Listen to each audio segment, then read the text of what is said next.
So this is session 6 of Blades in the Dark, set in Iruvia. Iruvia is one of the many nations. It is the southernmost nation in the world, created by John Harper for the Blades in the Dark setting, and also for Ghostlines, another great, very small game. In any case, Uduasha is a city that is kind of built in a crater. There's a great flame at the center. It is in the same world as Duskfall, the other major city, but it has a different set of supernatural elements that go with it. That we'll address some of that today. This is a game that runs all through second quarter of 2018. It's part of the Gauntlet Hangouts, an online community of gaming. We have 100+ games on the calendar for this month. You can find out more about that at gauntlet-rpg.com. I also blog at ageofravens.blogspot.com, which has one in any, which you can see behind me right there. There we go. In any case, I have to do that before Rich does, have to tell you. So we're going to start out. We finished up with the caper and experience last time, the score. There are terms, by the way, in Blades in the Dark that I will never get right. I will never call a score a score. I will always call it a job or a caper, or the adventure, the scenario. So this is a whole set of terminology that needs to be done. So anyway, what happened last time? Our crew of smugglers who live in this abandoned clock tower. We're very small scale right now. Haven't affiliated themselves with any particular gang. They had some interactions with some other people last time, including one of the other gangs, at least. They found out information that led to them heading out onto the river and up into the marshlands, dangerous area where a boat had apparently capsized. When they got there, they found that it had capsized because it had been sabotaged, and that there, in fact, were huntsmen out there trying to kill the people who were there. They had known that something was up. They had heard that House Ancuset had been interested in all of this. They're not certain why, but they were trying to get ahead of it. In any case, they dispatched the attackers, and they rescued 3 people from that that they could tell were nobles. They were also dressed a little bit differently, so they clearly were coming into Uduasha from elsewhere, maybe from Duskfall, maybe from another city, and they needed to be smuggled in. Clearly, House Ancuset wants them dead. But they paid you quite well for the job and for your discretion. And I believe that the group, in fact, walked away with an extra boat to be used as an asset for later, if I am correct on that score. So we're taking up, essentially after that. We can flash back to talking to those 3 people after we do the downtime, if you want. However you want to follow up on that. What I want to do is I want to do the downtime, and then I'm going to roll the entanglements. It's a little bit different order in the book, but this is the way I prefer to handle that. So during the downtime, we go around, we check in. Usually people, if they're going to indulge their vice, we do that as the first thing. Remember that even if you don't have any stress, if you have a trauma, you probably want to indulge your vice, because otherwise you're going to take some stress for not indulging in it. So that's one of the mechanisms that sometimes gets overlooked. At least at our table it has. Back home. Sherry, I'm going to start with you. What is your first downtime action? This is a fine question. And I should have been looking, but there's this cat, and she's in the way of these things. So here I am. Let's see here. I think my first one is going to be that I'm going to work on a project. Then I'll get to the more sensible things that require a character sheet. I apologize. Sure. What do you want as your long-term project? Are you working on another ritual? I'm working on another ritual. I have to be useful to my friends, or they will discard me. And the rituals are, let me check. I can't remember if that's an 8 or a 6 section clock. Let me take a quick look here, since it's not one we hit all that often. Strange forces, holes. Rituals are long-term project.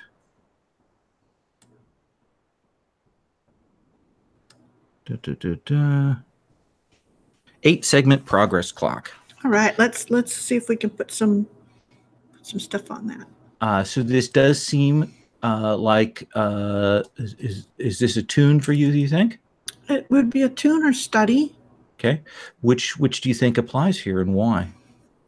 I assume that the first part of it always starts with study. Doesn't that seem sensible? Sure. Okay. Would this be risky or controlled or desperate or a fortune roll? It is you rolling your skill, and then we see what the top result is. There's no risky or desperate on it. It determines how many segments you get.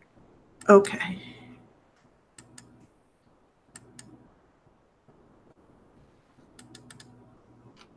So that looks like a 6. Awesome. Which means it's going to be 3 segments. Awesome. Of course, if you wanted to spend coin, I believe that you can push that forward up a result level. Yeah, which is actually worth it from 6 to critical because it's 2 extra pips instead of just 1. Mm-hmm.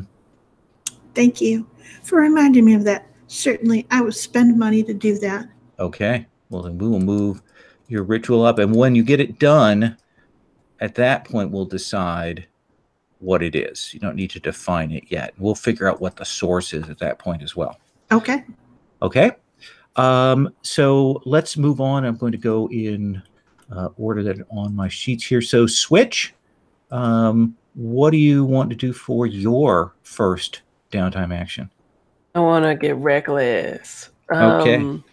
I want to find out how I can hurt Nozar, the welder. Okay.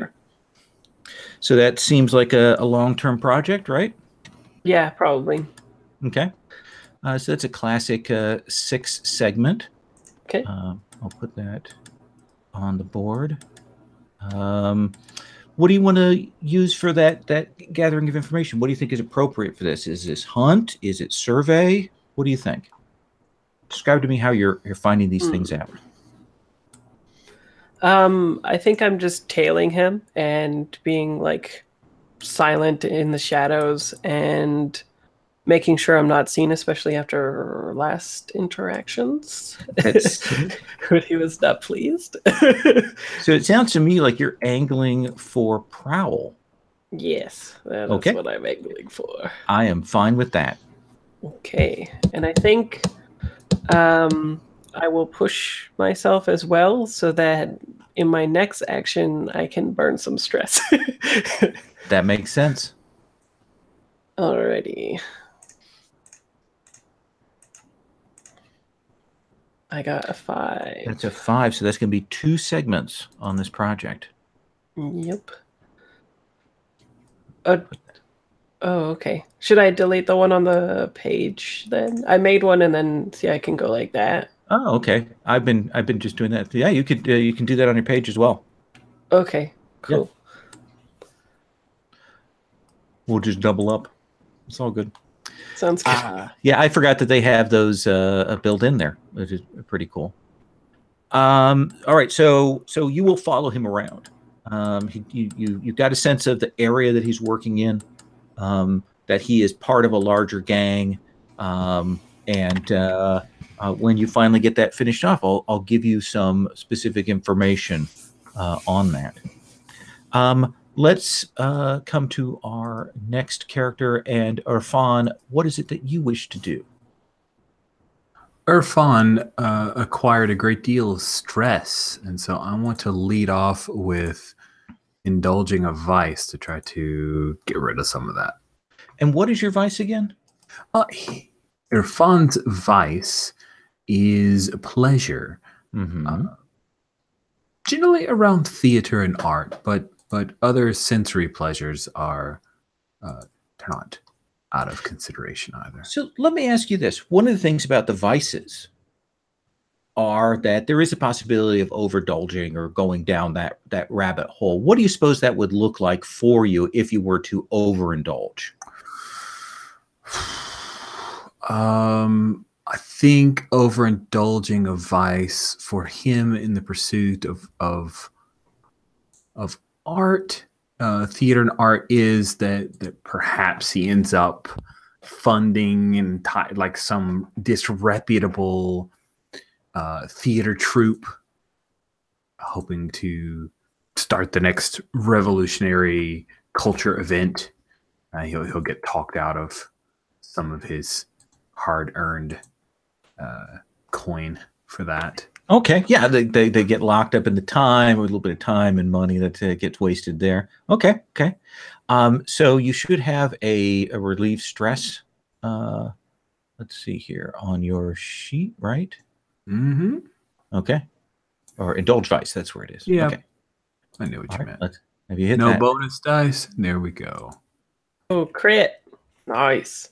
That's good because I had a lot of stress. I know that overindulging can be dangerous. I had 1, 2, 3, 4, 5. Wait, it looks like I had 7. Let me 2. 6. Yeah, I had 7, so I get to take myself down to 1. That is perfect. And I don't think there's any effect for critting on indulging your vice. No, it's not codified anyway. You just like, it's whatever you feel like.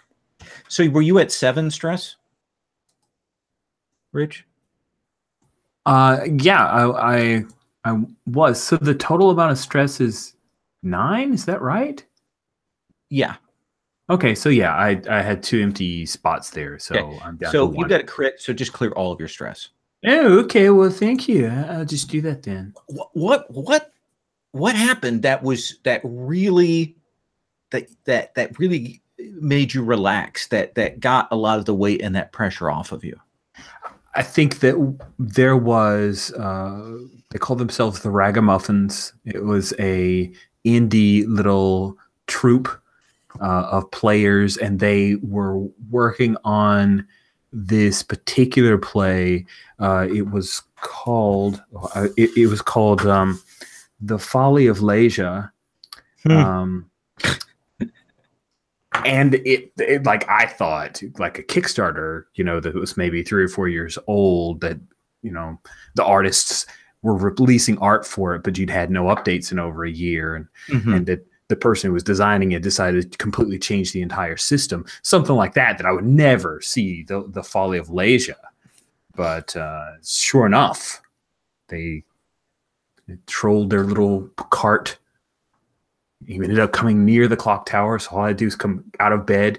I don't sleep at the clock tower often, you guys, but I happened to be there that night, and I went down, and I was able to watch The Folly of Leisure. It was pretty great. Excellent. Made my whole week. That is perfect. Let me come to our next recipient of honors here, and that is our Rakshasa Halal. So, Halal, what do you want to do? I think it's good for me to clear stress as well. I have 6, so it's worthwhile. All right. So I'm going to indulge my vice, which is obligation. And remind us again what your obligation is. My beloved wife resides in a prison in the tower, and I must take care of her. I must see her. I must touch her. Despite her maybe not appreciation of your current state. All right. Okay. Let's have you roll indulge vice. All right. Indulge vice. No bonus dice. No. Submit. 1, 6. Yay. That's pretty good. Pretty good, yeah. How much stress did you have? I had 6. Well, then you are perfectly in line. So when you go to clear your stress, to indulge your vice, what is the danger for you of overindulging? You don't do it now, but if you were to, what would that look like? I imagine, I have to climb up to get to where she is, and I bribe that guard. I have some pocket money after we've gotten through this, so I give him a bit, and he does let me go and see her. And she shrinks back from me. And I understand. But if I overindulge, I will force her to touch me. I will force my touch upon her. All right. That is a remarkably creepy. I don't know how you managed to make that as creepy as it was. But yeah, so you are able to do it. You're able to talk to her, and you are able to clear that stress and some of the memories of the bodies you left on the mud flats will be washed away there. Excellent. Let me swing back around to Esta. Esta, what is your second? Oh, I definitely need to relieve stress. I expect that I'll roll ones again like I did last time. Fair enough. All right. Where are you at? I'm at 7. Okay, so that's good. Good. Yeah, that's great. That's great. Yeah. So what do I roll again? Just there is an indulge vice button on your sheet. got it. So you'll clear 4.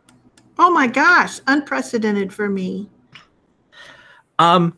So we know that your vice is to see these paintings, is to see these art, is to be taken into galleries, especially to arrange for private showings and make your way into those things.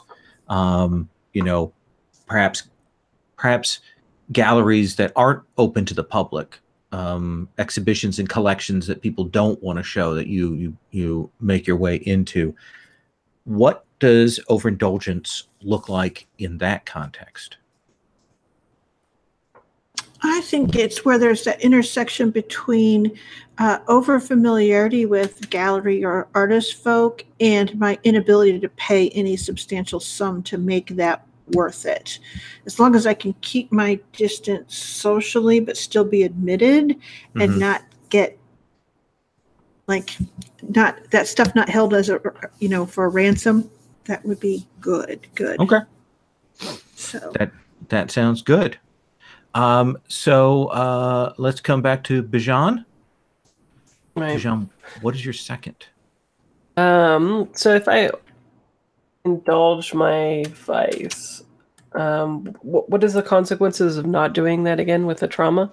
Well, let's look here. I believe that if you do not or cannot indulge your vice, you take stress equal to your trauma.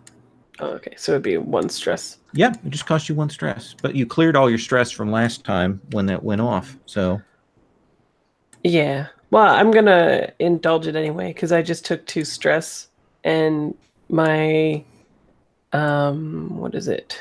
My obligation or my vice is weird / obligation. Well, I didn't really know how to place it, but I think what I do is I machine the knives, like the blades that we actually use in the crew.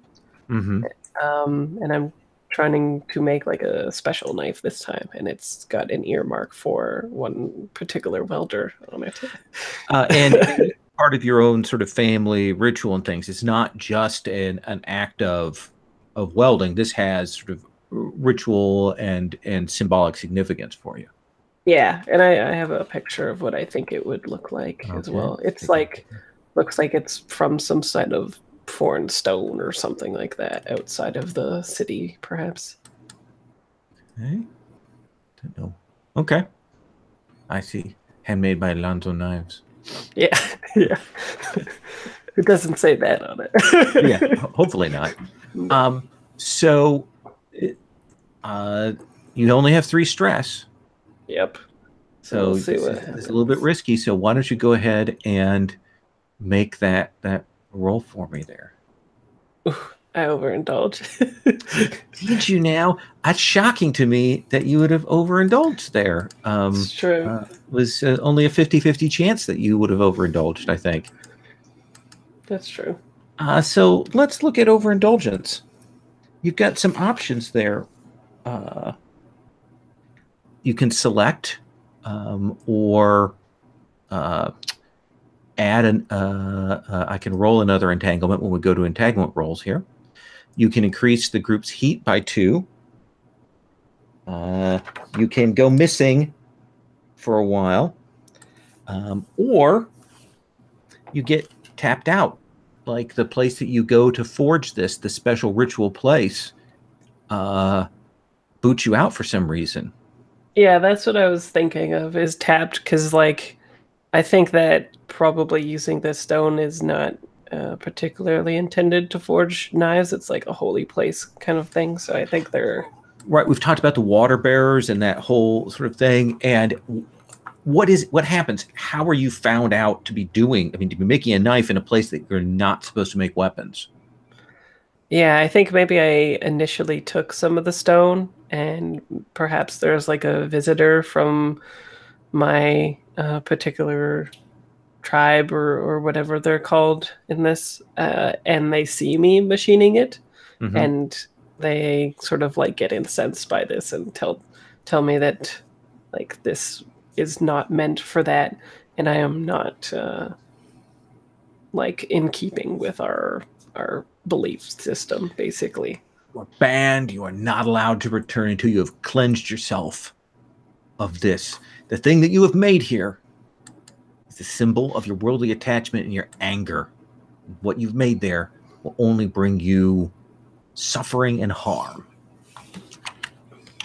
It is not a knife for another person. You have made a knife to cut yourself. Yes, exactly. I've got revenge in my heart. Which you do. You're like, okay, yeah, whatever, Dad. Let's come back to Irfan. What do you want to do for your second downtime action? I know, it's so great that I'm completely good. I don't have any wounds, so I don't need any treatment. I don't need to recover. I think I'm just going to go for a simple little train. So I can mark an attribute. So let me... Yeah, and you have, I believe, if you are doing a prowess training... I have that thing with our where I can get double. Is that right? Yep, absolutely. I will do that. Training money not doing that. It's physical strength. I think that there's some kind of... I don't know what. How did we represent that? We've got those. Remember, it's a clock tower that doesn't work, but you've got all those mechanisms. So you've got all that clockworks that are raising and lowering like bags. Okay. Things. So it's a very automated workout room.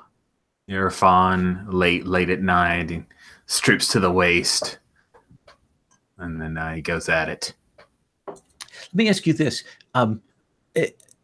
When the camera hits you, when you strip to your waist, is Irfan as we have seen him, or is he more muscular, more healthy than he lets on? Well, he's getting there. Just spry for his size. He's starting to lose a bit of it, but yeah, he still has a paunch. He still looks jolly, shall we say. Mm-hmm. But this bit of training, it's a musical montage, maybe like something by Survivor, perhaps. Dun, dun, dun. All right. Yeah. So he's getting there. All right. That sounds perfect to me. Let's come to finally, unless people spend coin or have a special ability that gives them a third downtime action. I have a special ability that gives me a third downtime session. You are the goober. So appreciated. Just makes sense. Tyler, Halal, what do you want to do for your second downtime action? I was looking. What are my downtime actions? You can acquire an asset, do a long-term project, essentially set up something you want to build towards, recover if you've taken a wound, reduce the group's heat, train, or indulge vice. Okay, and I've indulged vice, and I have a wound. So I think I'm probably going to try and heal up my wound. Okay. I've been shot. So what we do is, let's see, you don't have a physiker on in the group. So essentially, I've defined that you can get access to a quality 1 physiker, which means that you roll 1 die, and we see how many segments on that little healing progress clock that's on your character sheet you're going to make. Okay, and where is there something on the sheet for me to push to roll that die? I think. Let me see if is there one on the sheet for a fortune roll. Yes, that's there's fortune Under roll and friend. there's a healing roll too, I think. Is there? Is there? Where is that? Let's see. Healing roll is right over the progress clock there. Oh, okay, thank you very much. Wow, you can actually hit that. God, this sheet is so well automated. Yeah, there's so much to it. All right, I am rolling. I have 1 die, Mm-hmm. and I submit it. And I rolled a 3. A 3, which means that you are going to be able to put 1 segment on that clock. Okay. Okay. What that means is it'll clear up when you get all those cleared. Okay. Cool. Sherry, let's come back to Esta then. After we get the shot. Actually, I have to pause here for a second. You're a Rakshasa, right? Me? No, I'm going to come back to Tyler here. I apologize, Sherry. I'm going to pause you for a second because what does healing look like for the Rakshasa? I think that this wound probably, I mean, it's not like it's a natural wound. It is an open, gaping hole on me. And I think there's probably me sewing it. And it's, of course, not healing naturally. It's just going to have to work itself back together over multiple sewings. Okay. I assume this is not something that you let your compatriots see. No. I would not want to share my pain. I imagine that your jackal also licks your wounds clean. Oh, yeah, I like that too. He's there for a reason. Good sack mate. All right, now, Sherry, let me come to you. Esta, on that note, you have that third downtime action. What do you want to do with it? That's a hard choice. Kind of think. See, I should train. That would be sensible. Train, reduce heat, work on your reduce ritual. Heat. Oh, I'll try to reduce heat. How about that? Okay. How do you go about reducing heat? What is it that you do to distract attention or calm people down about you?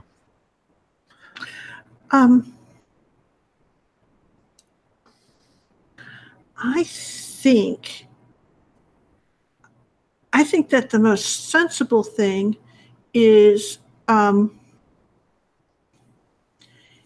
probably to create. You know how we brought that ship back? Mm-hmm. Is essentially just to get some of the flotsam and jetsam off of it and sort of send it down the river so that it looks like it got like torn apart. Does that make any sense? Not that Nice. It was like that people had anything to do with it. So what do you think that's the appropriate role for that? Let's see here. Yeah, because it's kind of being sneaky, isn't it? But like deceptive. I don't know. Survey or there's nothing that really fits, is there? Think on that. Normally I would have said tinker, but let me look here real quick. Study. I study the currents of the river to send things down as far as possible. Yeah, because that is particularly about dealing with evidence and spotting evidence. So essentially, you're trying to create a sort of a counter story. Let's have you roll that. Okay.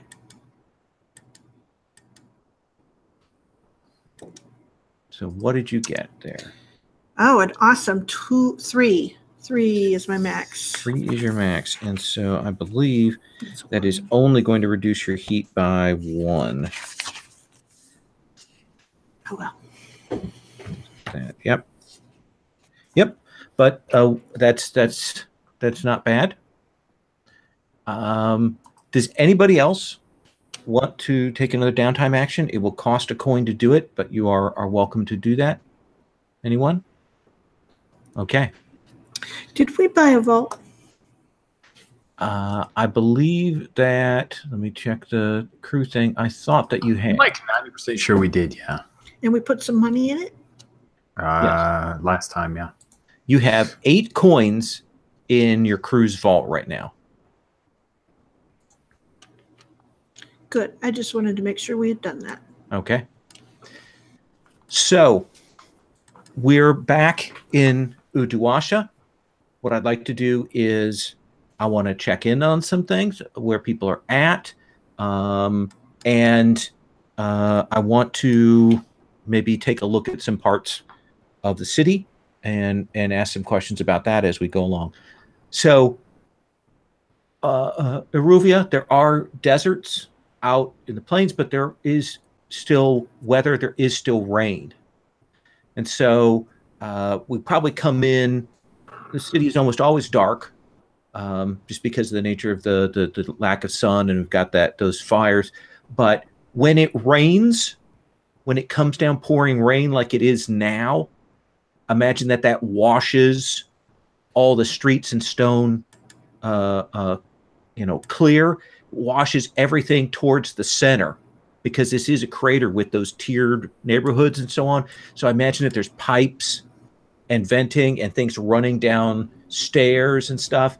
And I imagine that the thing is, when that all hits the center, there's just this enormous cloud of steam as it hits that great fire that's in the center. So the rain is pouring, it's washing down into the middle. People are, have their rain catchers and so on.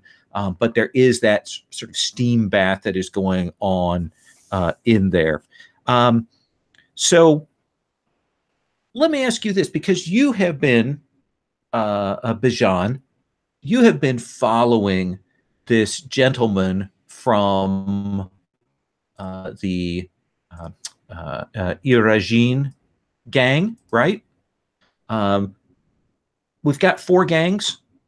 The 2 that we've seen on the table so far are Irajin, the ones that you've dealt with, and also the Forsaken, because they're the smugglers. Halal kind of interacted with them tangentially last time. What's distinctive about the Irajin? We know that they're former soldiers. Is what in their dress or presentation or stuff marks people out as being members of that?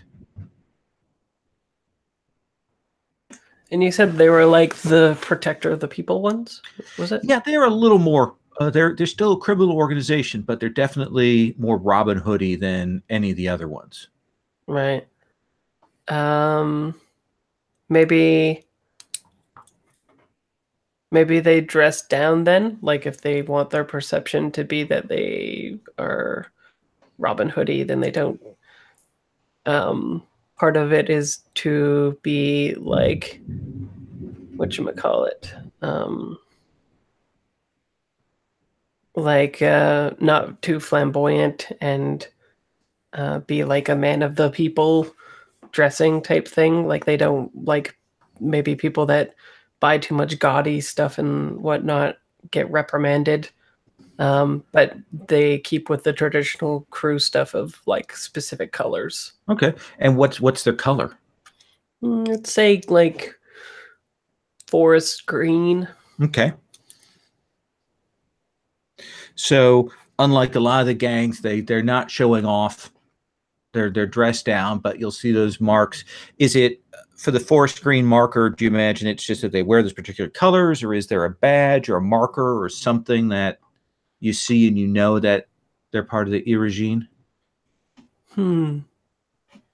Is it like an open carry thing in this city? Like, do people sport weapons? Maybe they're weapon hilts and stuff like that. Those are the green things. All right. The leather dyed green, or they have a ribbon or a marker tied onto that. Mm-hmm. So you have been following up on this person and trying to get details on Nozar. If you want, we can roll that project over into kind of a gather info. Sure. If you'd like to do that as an action here in this sort of outside of the standard play phase, the free play phase. Do you think that's again prowl, or are you going to switch tactics here? Let me see my actions here. I think and my plan, by the way, everybody, is I'm going to do a once around, and then I'll check and see if we want to pull everybody together. Okay.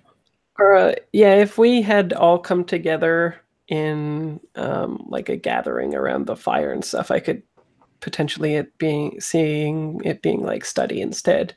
Okay. Because I don't have to be sneaky anymore. Like the chances of them attacking me in open, like daylight, with all the people around the fire is slim. Sure. So if I don't have to be sneaky, then I could be studying. Let's have you roll that then. Cool. And is this a risky situation? Yeah, I think we're risky standard. Okay. And do you have a devil's bargain? Well, I think the obvious risk here is being spotted, right? That's the obvious risk. I think the devil's bargain is the same one I put to you before, and that is that if you get spotted, then they will be able to trace this back to your gang. Well, I don't. You will bring trouble down on everybody. Right. No, I think I'll just chance it because I wouldn't want to disappoint Papa Rich's character, who's tried to mentor me a little bit last session. There we go. Oh, that's a 3. That's a 3. So the good thing is here that I believe gather info is not an action that you can actually fail. Yeah, I just get bad info. So you don't get limited. You get limited info. So essentially, I'm going to give you a sort of a preview, so you kind of know the shape of what's going on, and you can push forward that. So it looks like the Iruvia, they took over some areas recently, pushing out some of the other gangs, in particular to kind of keep them from doing the kind of strong arming and extortion that the other gangs had been doing. They have their own criminal things, smuggling, stealing, all of that. And your Nozar is a lieutenant who's recently been assigned to handle one of those areas. So the area that he's in is just sort of freshly taken over. And he has a crew with him that don't strike you as particularly sharp. Does that seem like fair info? Okay. Let me come to you, Irfan. You've returned back. We've got this. Do you want to follow up on your friend Vishka? Do you want to talk to these 3 people? Do you want to do something else? What are you thinking?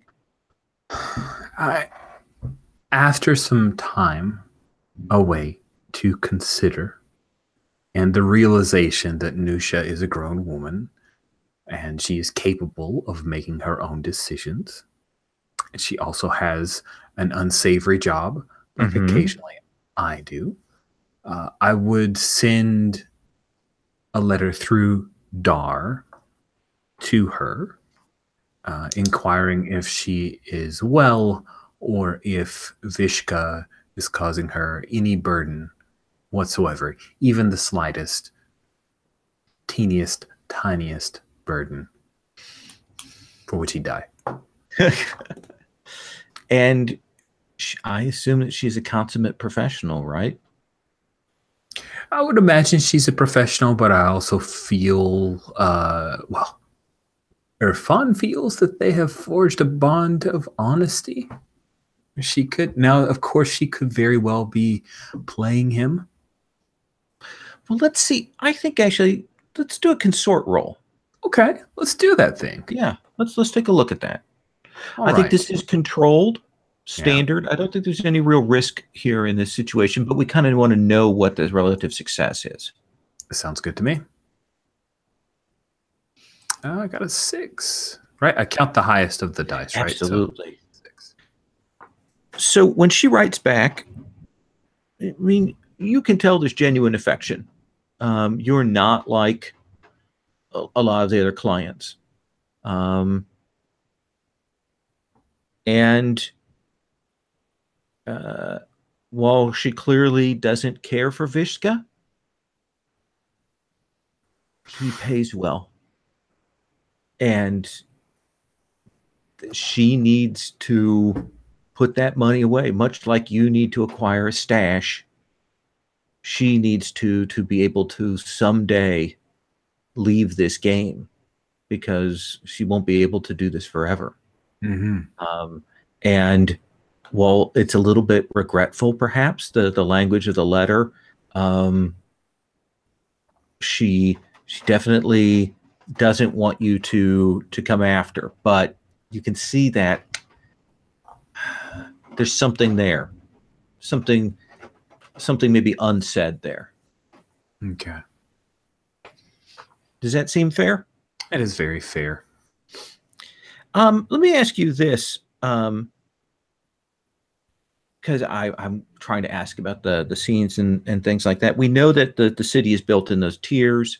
We know that we've got like ramps and stairs and things going around. Is there anything interesting that we should be thinking about in terms of how people get around the city? Like how do they? In Duskville, they have goats that draw carriages and things like that. What do we have here? Anything striking, different, unusual?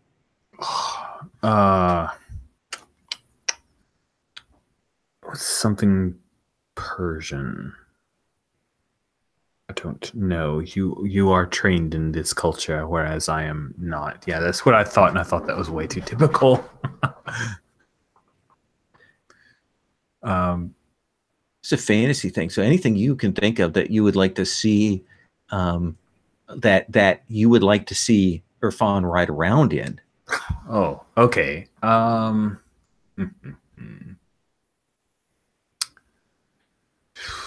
Perhaps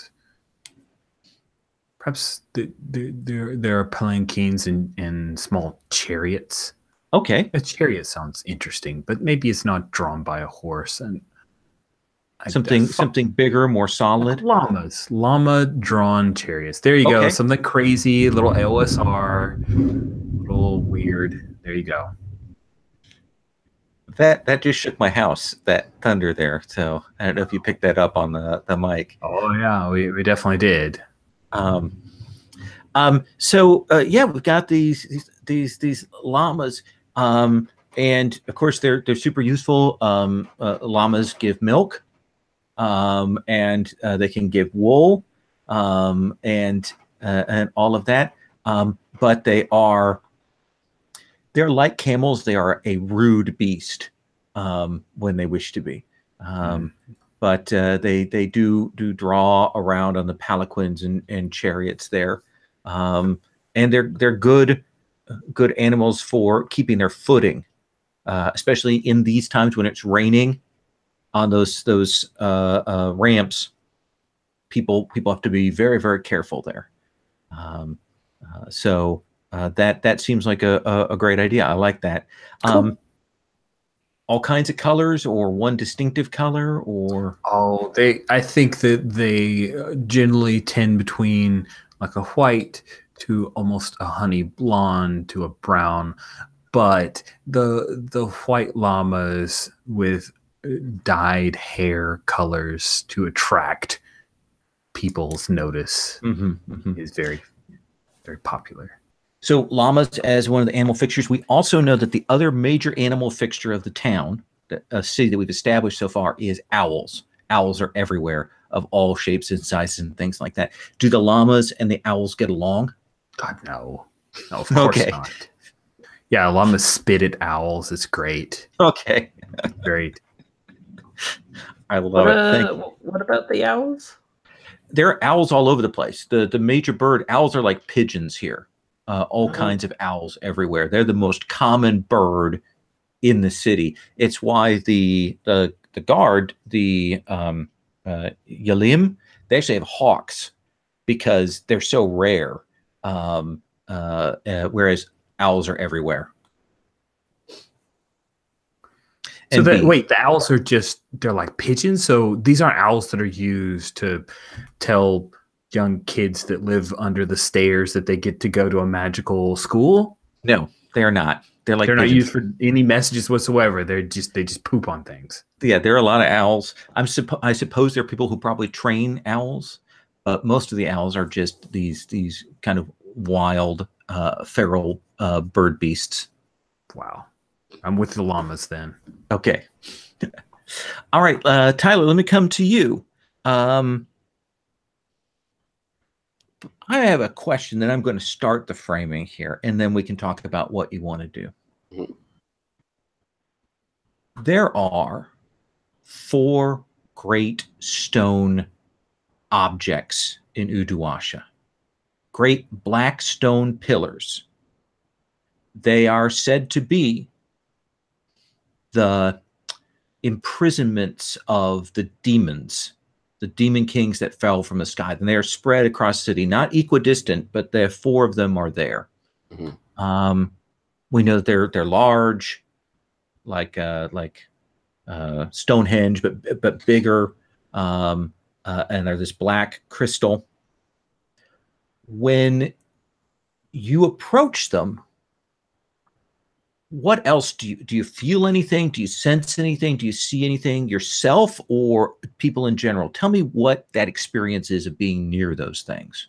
Are these demons like sort of household gods? Are they considered divine? Yeah. So that's a really good point. So the 4 houses of nobility, each of those is named after and associated with one of those demons, and is kind of invoked. Much like attunement in standard Blades in the Dark is kind of manipulating the ghost forces, that's what it does here with the demons.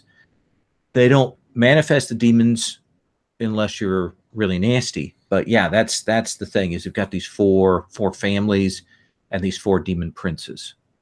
I think there's probably, with 3 of them, this sort of call, this sort of feel that I am living beyond my time. But that 4th one is probably the one that's associated with the noble family of the guy I killed. And I avoid it. And if I get near, I can hear its rage. I can feel its rage. So the demons definitely keep a tally of those who have offended? I think so, yeah. Do you think, and in this question I'm asking Halal, does Halal think that what has happened to him is just a strange event? Do you think it's more magic, like ghost magic, or do you think it's something demonic? I think he probably thinks. I think it's probably demonic. Okay. I think either it was. I think he thinks it might be a curse, maybe by that 4th demon, or that by striking at that family, he pleased one of the other 3, and he doesn't know yet which it is. So you're not sure. Well, we've got 2 families on the table to think about in terms of the family of the person you killed. Mm-hmm. We've got Ankuset, and they're interesting because they're the family that Maria's character belongs to, but they're also clearly tied up with those 3 people that you rescued last time. Mm. And then there's Anksera, which is interesting because they handle the mines and the sort of the things outside of the city. Either one of those sound interesting? That would be the one that I killed one from? Yeah. Remind me real quick. It was that family that Maria's attached to that was chasing the other 3, right? Or were they associated with? Yeah, chasing them. Oh, well, then it's got to be them, yeah. Okay. So it's Ankuset.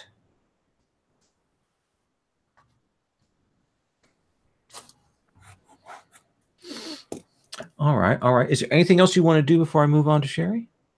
No, though I am interested in hearing what we find out from those 3 people before they leave. I'm just guessing that Isha is by far and away the one to talk to them. So I'd like to lurk around to hear that at least. All right. Let's do Esta, and then we'll do a group scene with sort of debriefing those three. Does that seem cool?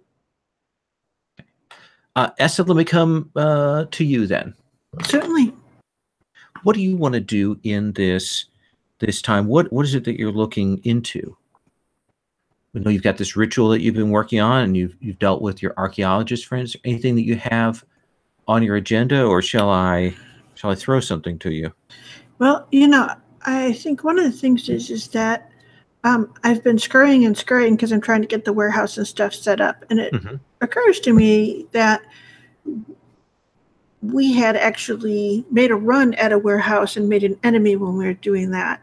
And I had forgotten about him in all of the other stuff. So I'm actually going to look into what Leisha is up to, because I know that we're going to have a problem coming up. So I want to be forewarned. I am a vizier, so being prepared is my middle name. So that sounds like gather info to me. He's pretty famous now. It should be easier. Yeah. In fact, actually, because Rich set that up, I'm going to give you an extra die, because I love that he's essentially pulling on his threads there. Okay. So that would be, I suppose, survey, correct? That sounds like the right way to do it to me. Okay. So risky, controlled, desperate. Which one? I think we're going to say risky. Okay. And I think standard effect. Okay. I'm more than willing to offer you a devil's bargain where yeah. Damn it. So what'd you get there? I have no idea. Gotta scroll down. Looks like a 4-2-4. Ugh. Dice are horrible things. So let's do this PBTA style. Oh, sure. It seems to me that what you've got there, you know about Elijah. You know that Leisha, that he's a guard person who was hired, and then you guys kind of screwed him over. You tried to talk to him diplomatically, and then you got him in a mess. He got injured, and he has been repeatedly humiliated through song and verse and story by your group since then, and his clock has slowly been ticking up. And you know that he's been getting people together to make a move on you. So what is one question that you would like answered? I'll give you one question.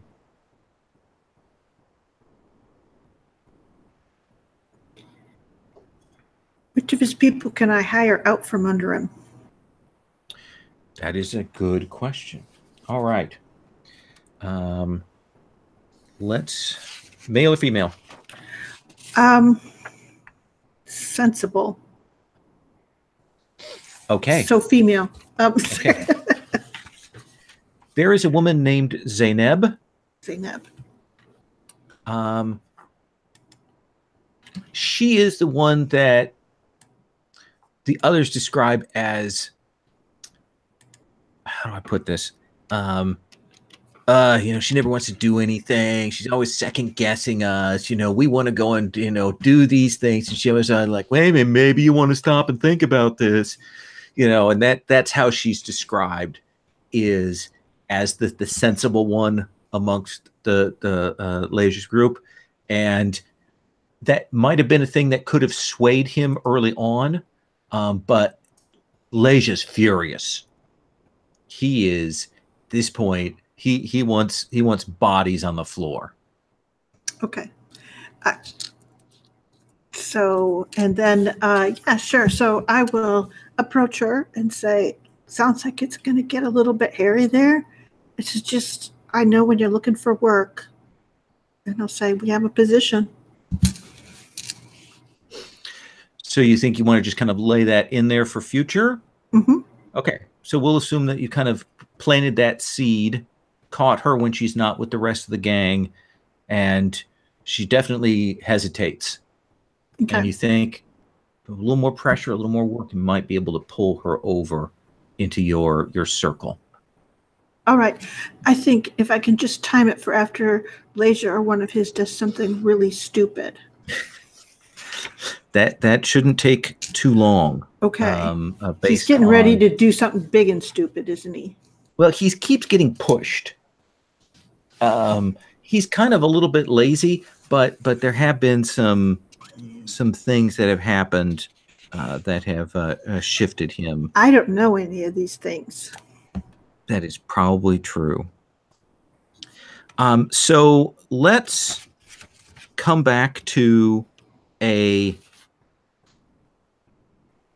meeting, and this may be a little bit before the downtime, where you're speaking with those three people. I remember it's 2 men and a woman, and there's some discussion there, and about clearly hesitant about what they want to say, but the woman says, "We played you for your discretion. I hope that we will be able to call on you again if we have further tasks. There may be other things we need smuggled into or out of Uduasha."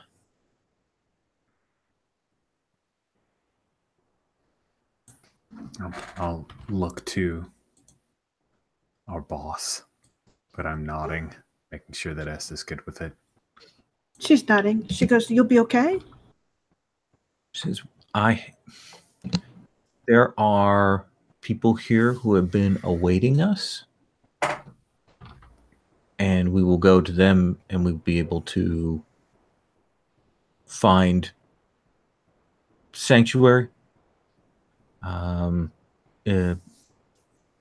Though the fact that they knew that we were coming is a little worrisome. And there should have been a diplomat, or rather a representative from Iruvia that should have arrived by train from Duskville and should have been here ahead of us, but apparently has not arrived. That doesn't sound too good. I have no sense of the politics your family is engaging in right now. It is best that you not know more. Just know that there are divisions among House Ankuset, and there may be a shift in power if things go right. All right. And she sort of stops and says, "If you need to hide, I will show you a place." And essentially, she will take her to one of the tunnels that's not far down the riverbank from where ours is. Mm-hmm. And she'll show her a latch that she can lift, and it opens up into a small area. And she goes, "But the thing is, if you're in here, you can call to us in the clock tower."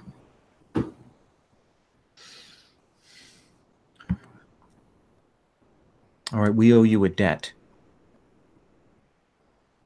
My name is Elstera. I owe you a debt.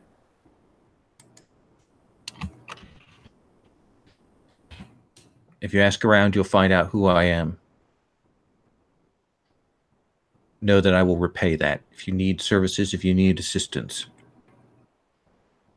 The other two will be hiding. I will be returning to House Ankuset. Okay. And she will say, Irfan, Bajan? How does you say your name? Me? Is Yeah. it me? Oh, Bajan. Oh, Bajan. Sorry. I've been in Duskful for too long. And the other one, and she kind of points to the shadow. We owe you. And If we have tasks, we'll bring those to you first. Thank you. And does that seem like good? Do you want to try and drag anything else out of them, or in the conversation pull anything else from them? Or are you cool with that? I think in some ways it's more interesting to know that it's going to be trickling down to us. But that's to Esta. It's like an amusing mystery game. But if anyone else wants to ask questions, that's fine. I think I'm just happy to hear of chaos in Akuset. I'm good. Okay. So that scene's done. So we can talk about. Can I? Oh yeah. Can I hit something real quick? Sure. Just as they're leaving, I'm going to come over to Irfan. You mentioned there was one who has lived over long. Shall I seek them, Irfan? My friend, oh, how I would wish that could be the case, but unfortunately he has purchased a lease a bit longer on his life. I appreciate your offer, but I will not destroy him yet. Soon, and I will call upon your aid because I know that you would do the most vicious job possible. I am your friend. I will do to him what you would wish. Thank you. Thank you so ever much. And as you are kind of finished up with that, and those people have headed out, one of your gang members, essentially your either street people or some of the NPCs, will come in and will say, "We have a situation.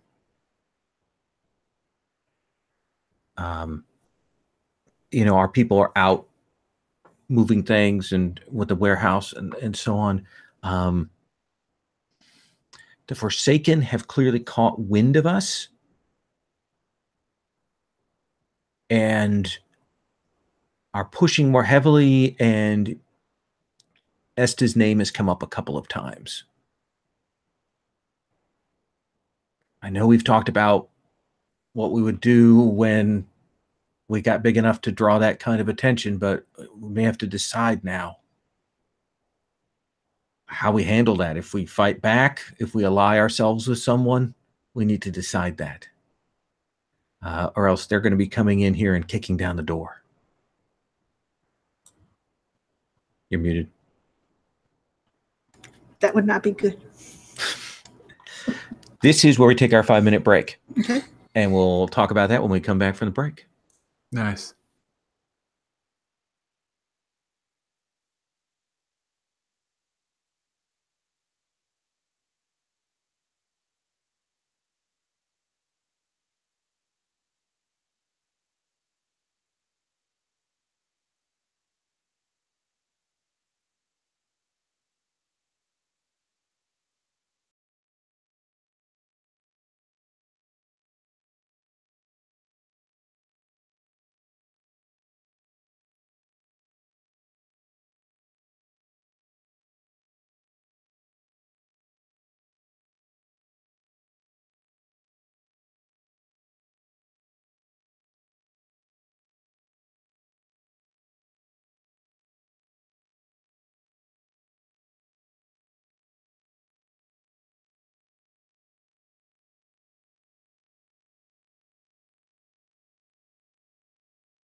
This game is super neat, Lowell. There's a lot of really neat bits in it. It's complicated. Yeah. I'm torn. I like Duskfall, but I also really like the city because I feel like it there's a lot more that's detailed in Duskfall. I think there's a little more space here to think about things. And because I've not read it at all, other than what you put up. I've got yours, and then I'm going to do Ollie's here in another month, and he's running a Duskfall. Yeah, I think you'll find it really interesting. Especially, I don't know how much he's run in Duskfall before. He may have a nice, solid sense of it, and what Duskfall means to him. It's an interesting system, but yeah, I'm having a blast with it. There's a lot of really nice pieces, and I will say I did not. With the face-to-face group, we're on session 18, 19, 20. And I wasn't sure how that would feel over the long term. But it's still, it's every 2 weeks and people dig it. And so it doesn't get repetitive in the, kind of setup, because it seems like it's a very structured setup. Yeah. But as we're kind of seeing here tonight, it's easy to kind of switch the script and flip things around. And that's been one of the pleasures. And some nights they do a score, they plan it out, and they get that done in 30, 45 minutes. I mean, they figure out what they're going to do, they do it, and they get the results. And they like that because they're able to move forward on some things. Does it play more towards the scores and the hitting the conflict moments, or is it a lot more with that? Do they do a ton of interpersonal stuff? There's very little in the ways of interpersonal stuff. Oh, okay, cool. It's Fraser, what would be your assessment on that? Well, I think you could swing it either way. I've seen a session where an entire 3 or 4 hour session is just downtime and personal scenes. So, but I think I don't think flexible. the rules and mechanics lean into that as nearly as much as they do, say, the score stuff. Yeah, well, it just depends, because it does say that it should be fiction first for the downtime actions, but I think it always skews towards what the players end up doing. Like, you'll just have players that are just wanting to bang out the downtime to get to the scores because they're super into the mechanical meat for them, is the score stuff, and they want to just keep churning that so they end up on top as fast as possible. I think our face-to-face group, for example, the downtime is fun, the scores are fun, they like the in-between stuff, they like the free play stuff where, like we've been doing, is stopping off and talking, and they go and meet people, and they pick up things, and they see more of the setting, and they develop animosities. I was wondering if it was supposed to be an action movie where we're really just going from action spot to action spot to action spot. But there's such depth to so many of these things that you want to play out some weird I think stuff. You could play it that way, but I think you would lose a lot. Yeah, I think it's flexible enough that you could work with your group and make it however you like, but I think most people, they want the mechanical bits of the score stuff, because that's where it does really shine. As long as they don't get trapped in the thing, as long as they actually engage the score mechanics, and it's perfect. Right. But I've had to rein people in before where I'm just like, okay, just choose a score. It doesn't really, all of the stuff that you're talking about doesn't matter. So. And at least with our face-to-face group, we have a group that they really like planning and finding things out. So I give them a lot more room to do that than the rules, for example, provide. But that's just a face-to-face group, how they handle things. Yeah, and rather than planning so much, it's we like to have it scoped out so we have an idea of what we're running into. And then we always have to agree on, okay, so what's the aim?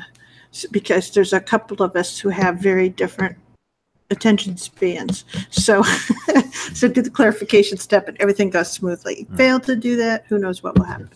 You've also got 6 people, which means you've got 6 different playbooks, which means that you don't have a focus to the crew.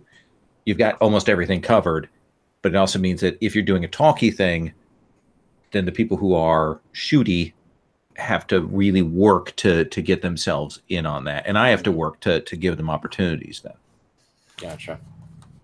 Cool. All right. So you've heard that there are 4 gangs, 4 big gangs, the ones that are kind of the tier, a couple tiers above you, that operate in the city. And you guys are kind of pushing upwards, and you've certainly now drawn some attention.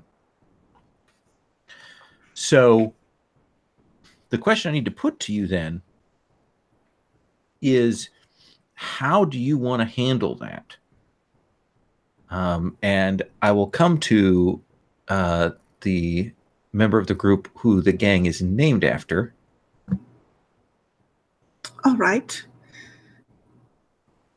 What do you want to do? You've heard that the Forsaken are really pissed, like your name has come up a couple of times, and they suspect that you're moving in on their territory. Think they kind of getting mad. What is their territory? What is the nature of their group? So the Forsaken are kind of the offshoots of the other gangs. They're the ones that got pushed out over time. Mm-hmm. And despite that, they have managed to take control of the docks. And they are the big smuggler gang that deals with the river and smuggling trade and anything having to do with the sailors and all of that. So in some ways, they're the ones you're most directly competing with. Okay. And so we've had we've moved around them without any trouble. What is the big hole that we're taking advantage of that they don't seem to have noticed? Well, you tell me. That's a good question here. Because I think in part we've established, because you're so small, there are lots of little, I don't want to be too negative, but bottom feeders in the other people. Yes. In the underworld, like that guy who choked on the date in session 1. They're the people who are just 1 or 2 very, very small crew, who aren't ambitious, who don't have organization, who don't operate as effectively as you guys. Okay. So there's the bottom feeders, there's us, and there's the Forsaken, or are the Forsaken just a conglomeration of bottom feeders? No, the Forsaken are a gang. There are 4 gangs. Okay. That hold sway, that essentially are the tier 2, tier 3 underworld operators. But do we need any of their resources other than peaceableness? They might be able to assist you. Certainly, if you probably need to at least come to some kind of understanding with at least one of the gangs to survive. Okay. So it's in their interest to put down anyone who becomes significant, especially as people become significant in what they consider their area of operation. Okay. So okay, I got that. And then okay. Who are other neighbors that might be alternatives to the Forsaken? The Irugine are the swordsman, mercenary types. They're another possibility in terms of the gangs. So the other 2 are actually I've got that. I actually apologize. I've got the wrong thing on it. It's actually it's not the Irugine. Well, I'm going to swap names around here. Okay. So I'm apologize. This is going to be a little bit different than what it says in the stuff I've got printed out. There are two other gangs. Okay. One is the Atahim. Atahim. And they are extortionists.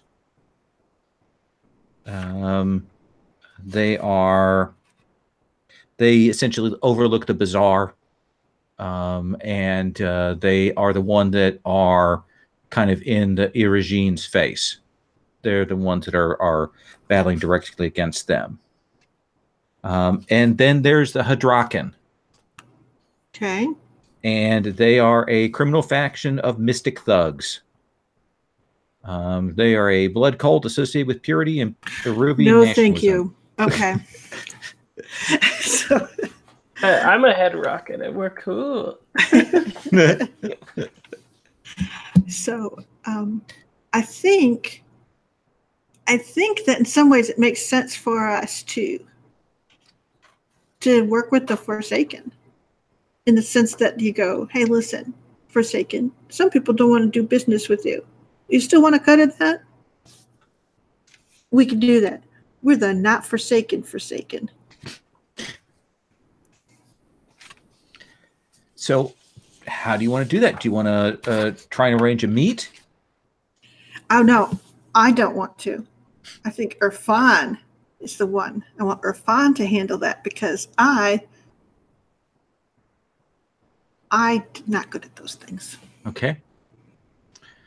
So Irfan, how would you want to set up a meet with someone from the Forsaken?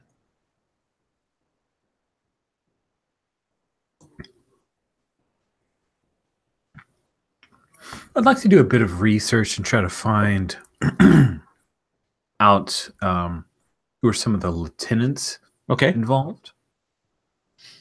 Let's have you do this is a gather info. Mm-hmm. And we'll do it PBTA style. We'll see what your results are, and we'll generate some questions based on that. And then I'm going to check in with Fraser and Tyler and see how they're helping out with that. Does that seem cool? Okay. And when you say gather info, I'm doing a consort here. Yes. Oh, consort sounds like a good way to do that. Tell me how it is that what is Irfan's way of getting info? Is that just hitting the streets and drinking and? Yeah, so Irfan heads down to the docks and chats with some of the sailors and some of the people that work along the docks. Spread around a little bit of coin and nothing over much. Is there a tavern or a dockmaster or a captain that is sort of a cornerstone for you doing this? I like the idea of perhaps a captain, a merchant captain, and similar in age. Okay. Someone salty. So you go talk to Raznan. All right. And Captain Raznan is well regarded. He's old, and he has all of his fingers, which for people who do fishing and stuff and monster hunting on the river is kind of a rarity. But he's kind of wound tight when you go to talk to him. So he's like, Irfan, how are you? Captain Raznan, my friend. Here, let me refill your glass here. That's good, yes. Refill the glass. Yes. I want to ask you a few questions if I could have some of your time. Is it a bad thing or a good thing? It's a good thing. Refill my glass. Captain, I asking around, and I had heard that there was a group known as the Forsaken who. Yes, Control. they hold sway on the Hmm. docks. I see. Who are the main talkers? Like the lieutenants, the ones who will call the shots, have the younger ones or the hotheads report to them. Well, I'll tell you who the known leaders are. You may want to hit the streets to see who you should actually go and talk to, but I can point you in that direction. Does that sound good? That sounds good, right? Of course. Oh, good. Do not wish to offend you, upset you. A good friend of mine, and you pay for drinks, so always good. The leader of the Forsaken is Torek. Tell me a bit about Torek. Ambitious, fairly bold, but also vicious. That kind of vicious. Yep. So there's Torek. Okay. Pardon? Sorry. There is Torek. He is the leader. Is the top dog? He's the leader. He used to be with the Atahim. Oh, you're a step ahead of me. I know the Forsaken all used to be part of different gangs. Atahim. His lieutenant is Nassan. Nassan is in charge of the smuggling. And he used to be with the Irajin.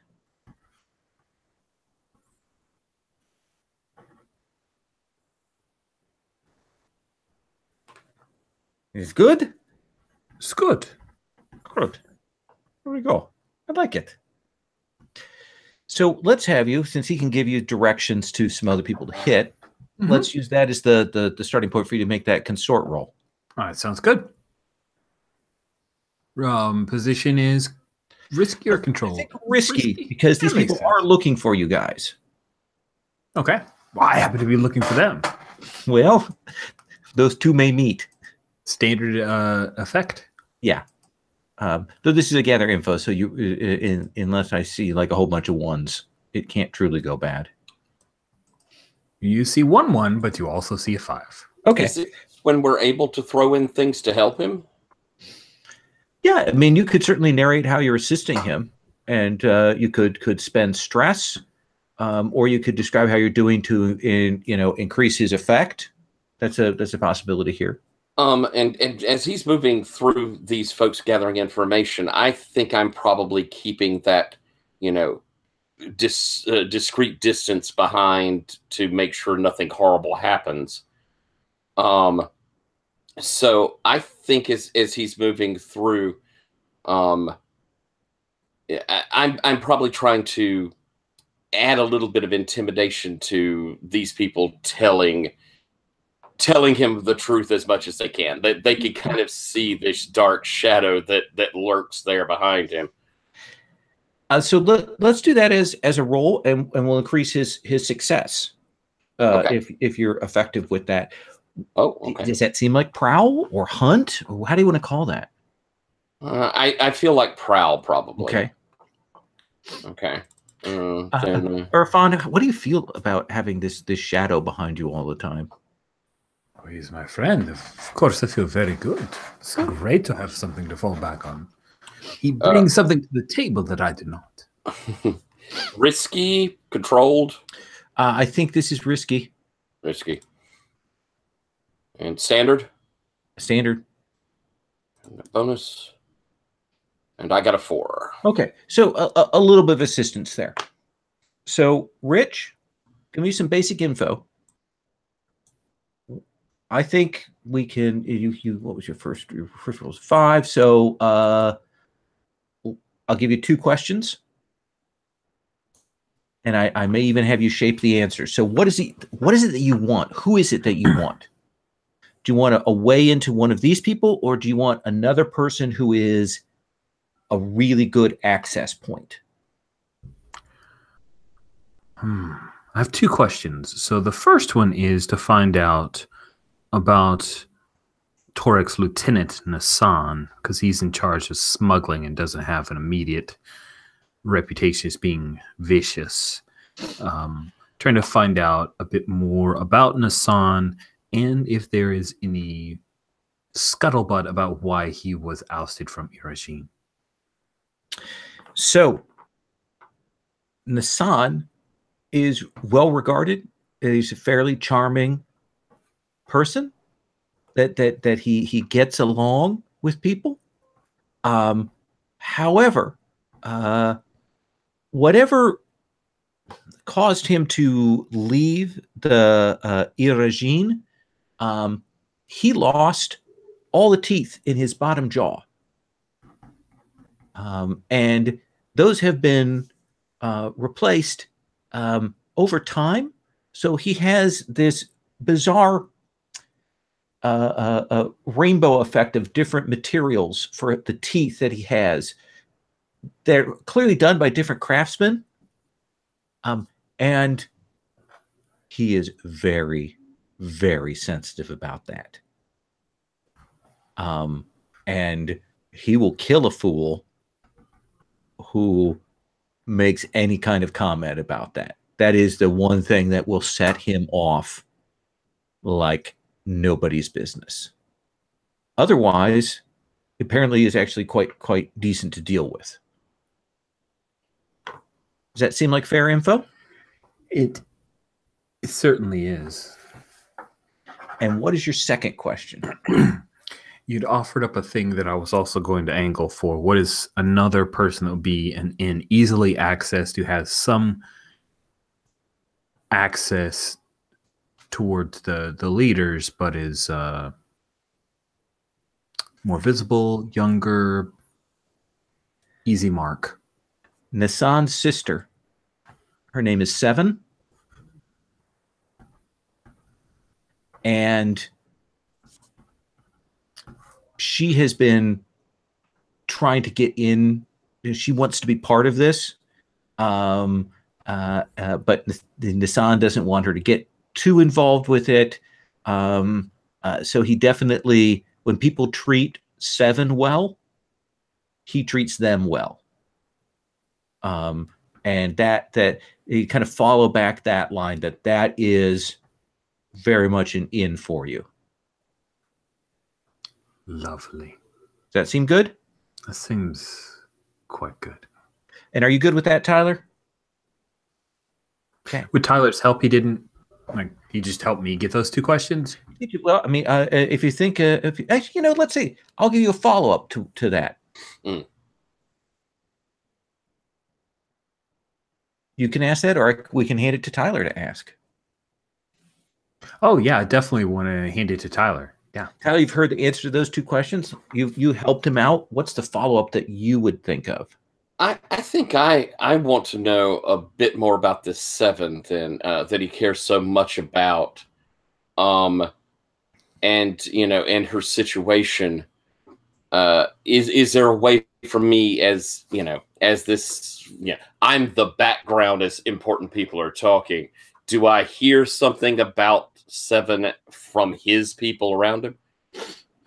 Seven is smart and sharp, but she also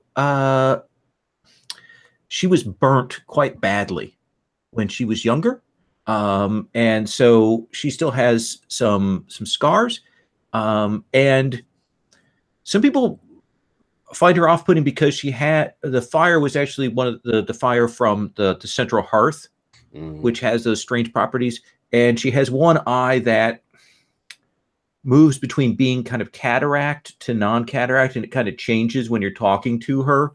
That she can't see very well out of, but people regard her as maybe having the evil eye, so she doesn't get treated particularly well because of that. Okay. Cool. And that's another reason why Nassan is so protective of her. I like that. Okay, cool. Okay.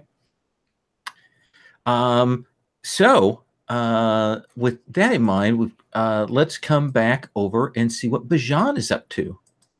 You helping out with that, or do you have your own agenda? I can't think about. I'm not sure what I would be doing to help that situation. So what else are you doing? Yeah, stirring up shit.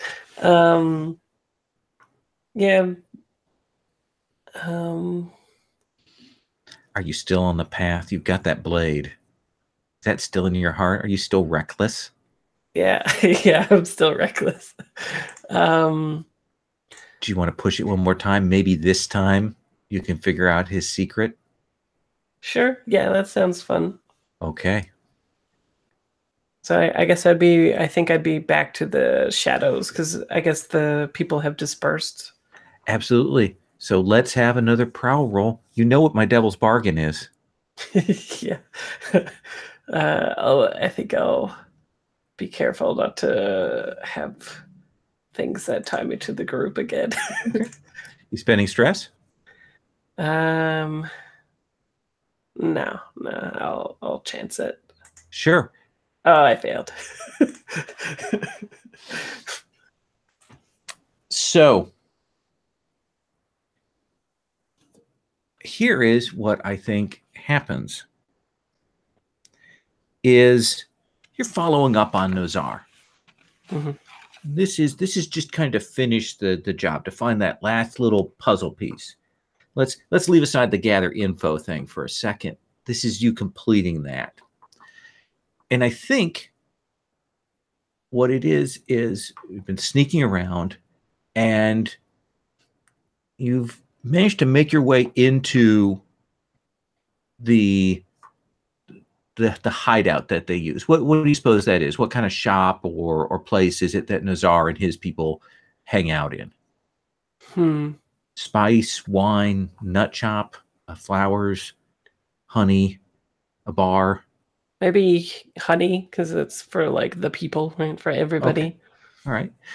So this is where the honey gets combed and so on, and it's a sticky, kind of unpleasant shop.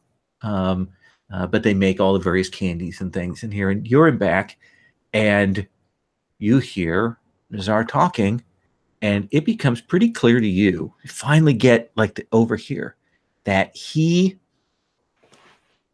really doesn't like that the Irajin don't want to fight. That the Irajin are more interested in protecting and kind of pushing out and not starting a war and not harming the common folk. Nazar would like a war. And he is doing his level best to start one. He is pushing buttons. He is trying to stir up the other gangs, so because he thinks that the Irajin can take them out. And you're like, oh yeah. And it's at that point that the door comes open to wherever you're at. The light comes in, and one of his guards has essentially walked back in here because he's got a sweet tooth and he's coming back for the honey pots, and you're crouched down in there. Does that seem like a fair consequence? Sure. Yeah, I like that. Would you like to try and resist being caught? Yeah, I was thinking about that. Yeah, sure. I'll try to do that. I'll try to resist it. That seems like prowess, or tell me how you want to resist. What is the tactic that you're using here to not get caught out by this guy? As the shadow of him coming in protrudes from like the closet or wherever that I'm in, I think I leap up and onto the ceiling and spread myself up there and try to hold myself. All right, doing a whole full Jean-Claude Van Damme. Yeah. All right. Let's have you. That seems like prowess to me at that point. Mm-hmm.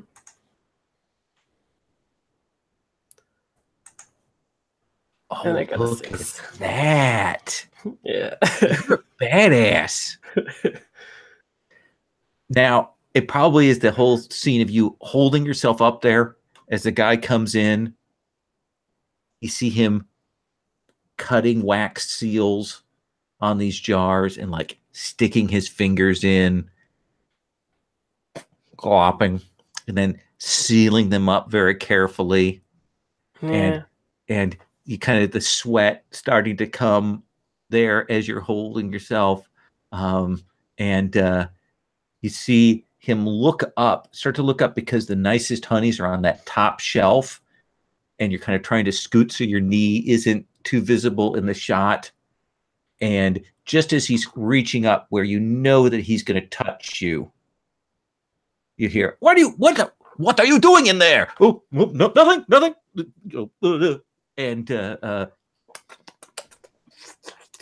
And runs out and shuts the door. Yeah, they're probably gonna sell that to somebody too, and his finger's been in there and stuff. Oh yeah. And he hadn't washed or anything. Oh, yeah, it's horrible. And you'll be able to get out of there.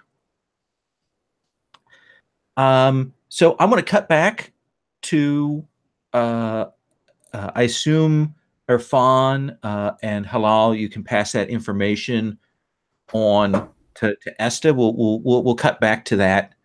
Good. Bijan returns a little sticky, but otherwise unharmed. Good. Always glad to see him back alive. You smell delicious.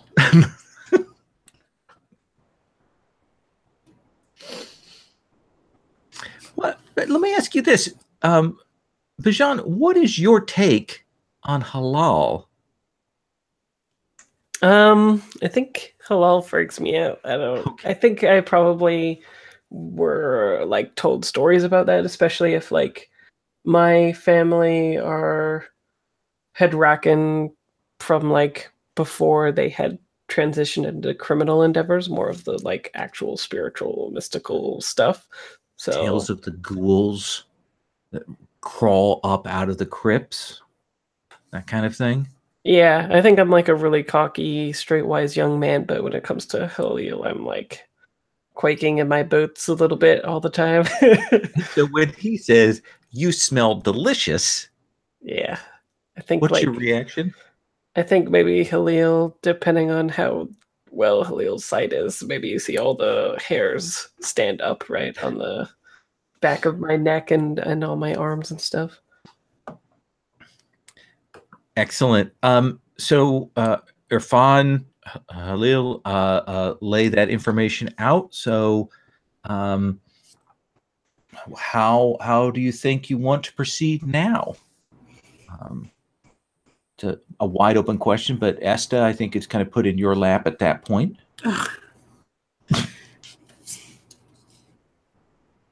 We could certainly open the table up, but let's frame it with you, so I don't just throw an open question out there. Yeah, I think it makes sense to go through 7 to at least get an introduction to Nassan through 7. Certainly, we could say. Or you have a better plan. Well, actually, before the we're together, so we've heard the piece of info that Bijan got about the regime. Mm-hmm. Yes. Yeah. I would have. We know they're wanting to go to war. Right. So, or perhaps we give them something more important to deal with, such as the Rajan. What if, say, a member of the Rajan was to hurt or threaten Little 7? Oh. That would be horrible. And would be most unfortunate. We will not authorize anything too drastic, just enough of a threat to push things to a boiling point. It seems like Nassan is perhaps the calming influence for Torek. And if Nassan wishes blood, Nassan and Torek go after the regime, and then they no longer bother with us. Esther, do you wish this Forsaken to be our ally, or do you wish for them to be distracted?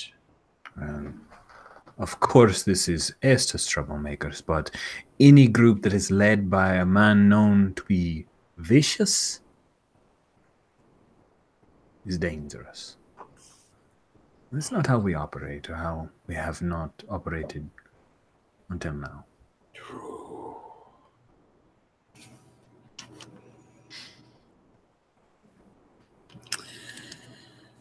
I will also point out, just so I want to make sure I've clarified the framing of this. Nazar is clearly not in the accord with the Irigene's plans. He's clearly a rogue lieutenant. The Irigene don't want war. The welder that I was spying on. Okay. Yeah, he's trying to provoke the gang that he's with into action when they want to be calm. And the gang he's with is a small part of the Irigene? Or is he part of the Forsaken? No, he's part of the Irigene. He's just a lieutenant among them. Okay, so one of the lieutenants among them. Well, that's a jerk. Yeah. He's a jerk face that thinks that the Irigene can take down the Forsaken.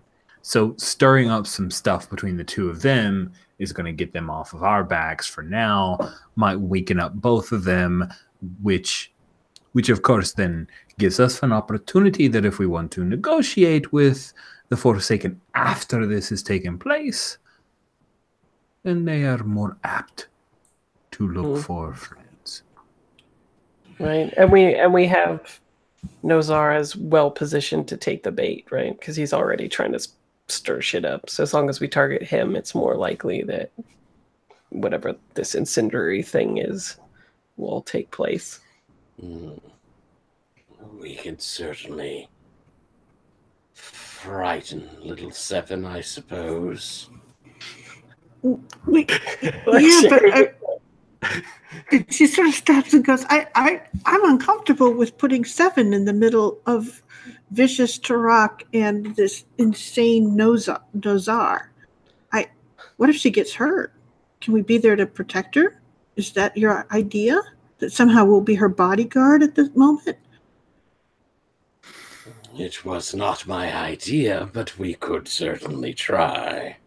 It's, I was hoping, at least in the initial suggestion, that we are not known to take part in any side of this. This is just a thing that happens between Irigene and Forsaken. It is an empty threat, a false threat, but one that feels real enough to motivate Nassan.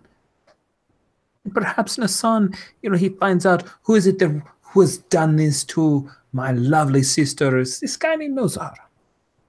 We've done what to Seven? I've missed something. I feel terrible. No. We threaten Seven. Okay. But not as us, of course. No, but not as us. We are thugs. We put on disguises. We are thugs. We go to Seven. Like mustaches? If you wish to wear a mustache, Esther, you go right ahead. I already have a mustache, not much of a... We go, we threaten Seven, we put her to a point where she feels she is in harm's way, and then, lo and behold, who is it that has sent these thugs, these ruffians after her?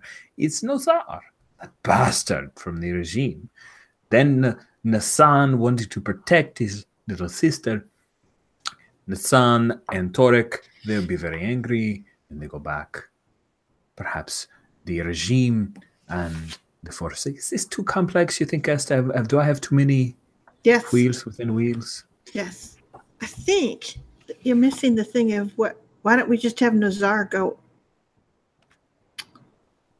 After Seven? No. Why don't we reach out to Seven? We know Nozar goes after Bajan every time he sees her. So just Bajan is there to meet with Seven as well. Nozar goes after us. We protect Seven. She thinks that Nozar's going after her because she's with Forsaken. We're nobodies. We protect her, get her back to her brother, and have his ear. Okay. This is possible, but it does put a lot on our plate. We'll be protecting not only our own, but the 7. And should it fail, we will lose both our asset and our dear and delicious friend. Wait, are you referring to Bajan? Right now, he smells delicious. There is risk. I mean, are we? She hands him a moist cloth. Go take care of that. Are we committed to kill Nazar if needed to protect 7? Because if so, we have just dipped our toe into a very, very big threat, the regime, which is why I was hoping to directly approach. But I do like the idea of gaining an ally in 7. So it seems to me like we've got a method of deception here. The deception at the heart of this is tricking Nozar into coming after Bajan when Bajan is meeting with 7, or alongside one of you meeting with 7. I could make it look like I'm a part of that gang when it's going somewhere or something, and make sure I'm noticed by Nozar, and then he'll be all huffy with it. So I think we can go to an engagement roll. Don't you? Mm-hmm. We can go right into this. I think this plan is particularly bold. I've got a different kind of honeypot.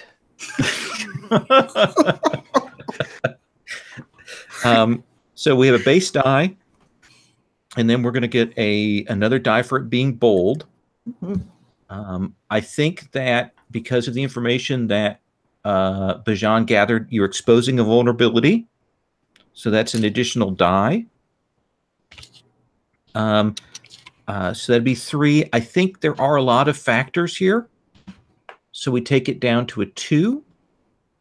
Are there any abilities or anything that anybody has that relate to this? Yes, Irfan is the master if he's gathered. Yes, eye info. for weakness. It's a +1/2 effect. That's good. Okay.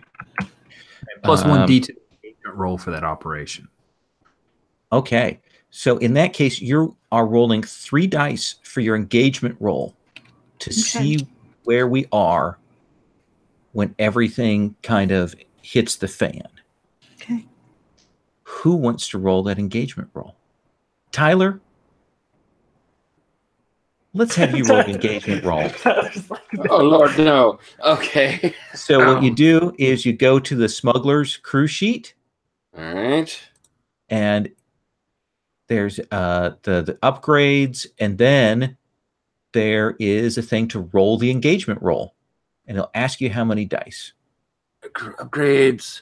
How many boxes? Oof. Roll engagement. Okay. Number of dice. How many? 3. That's good. And it did. And I got a 5. All right.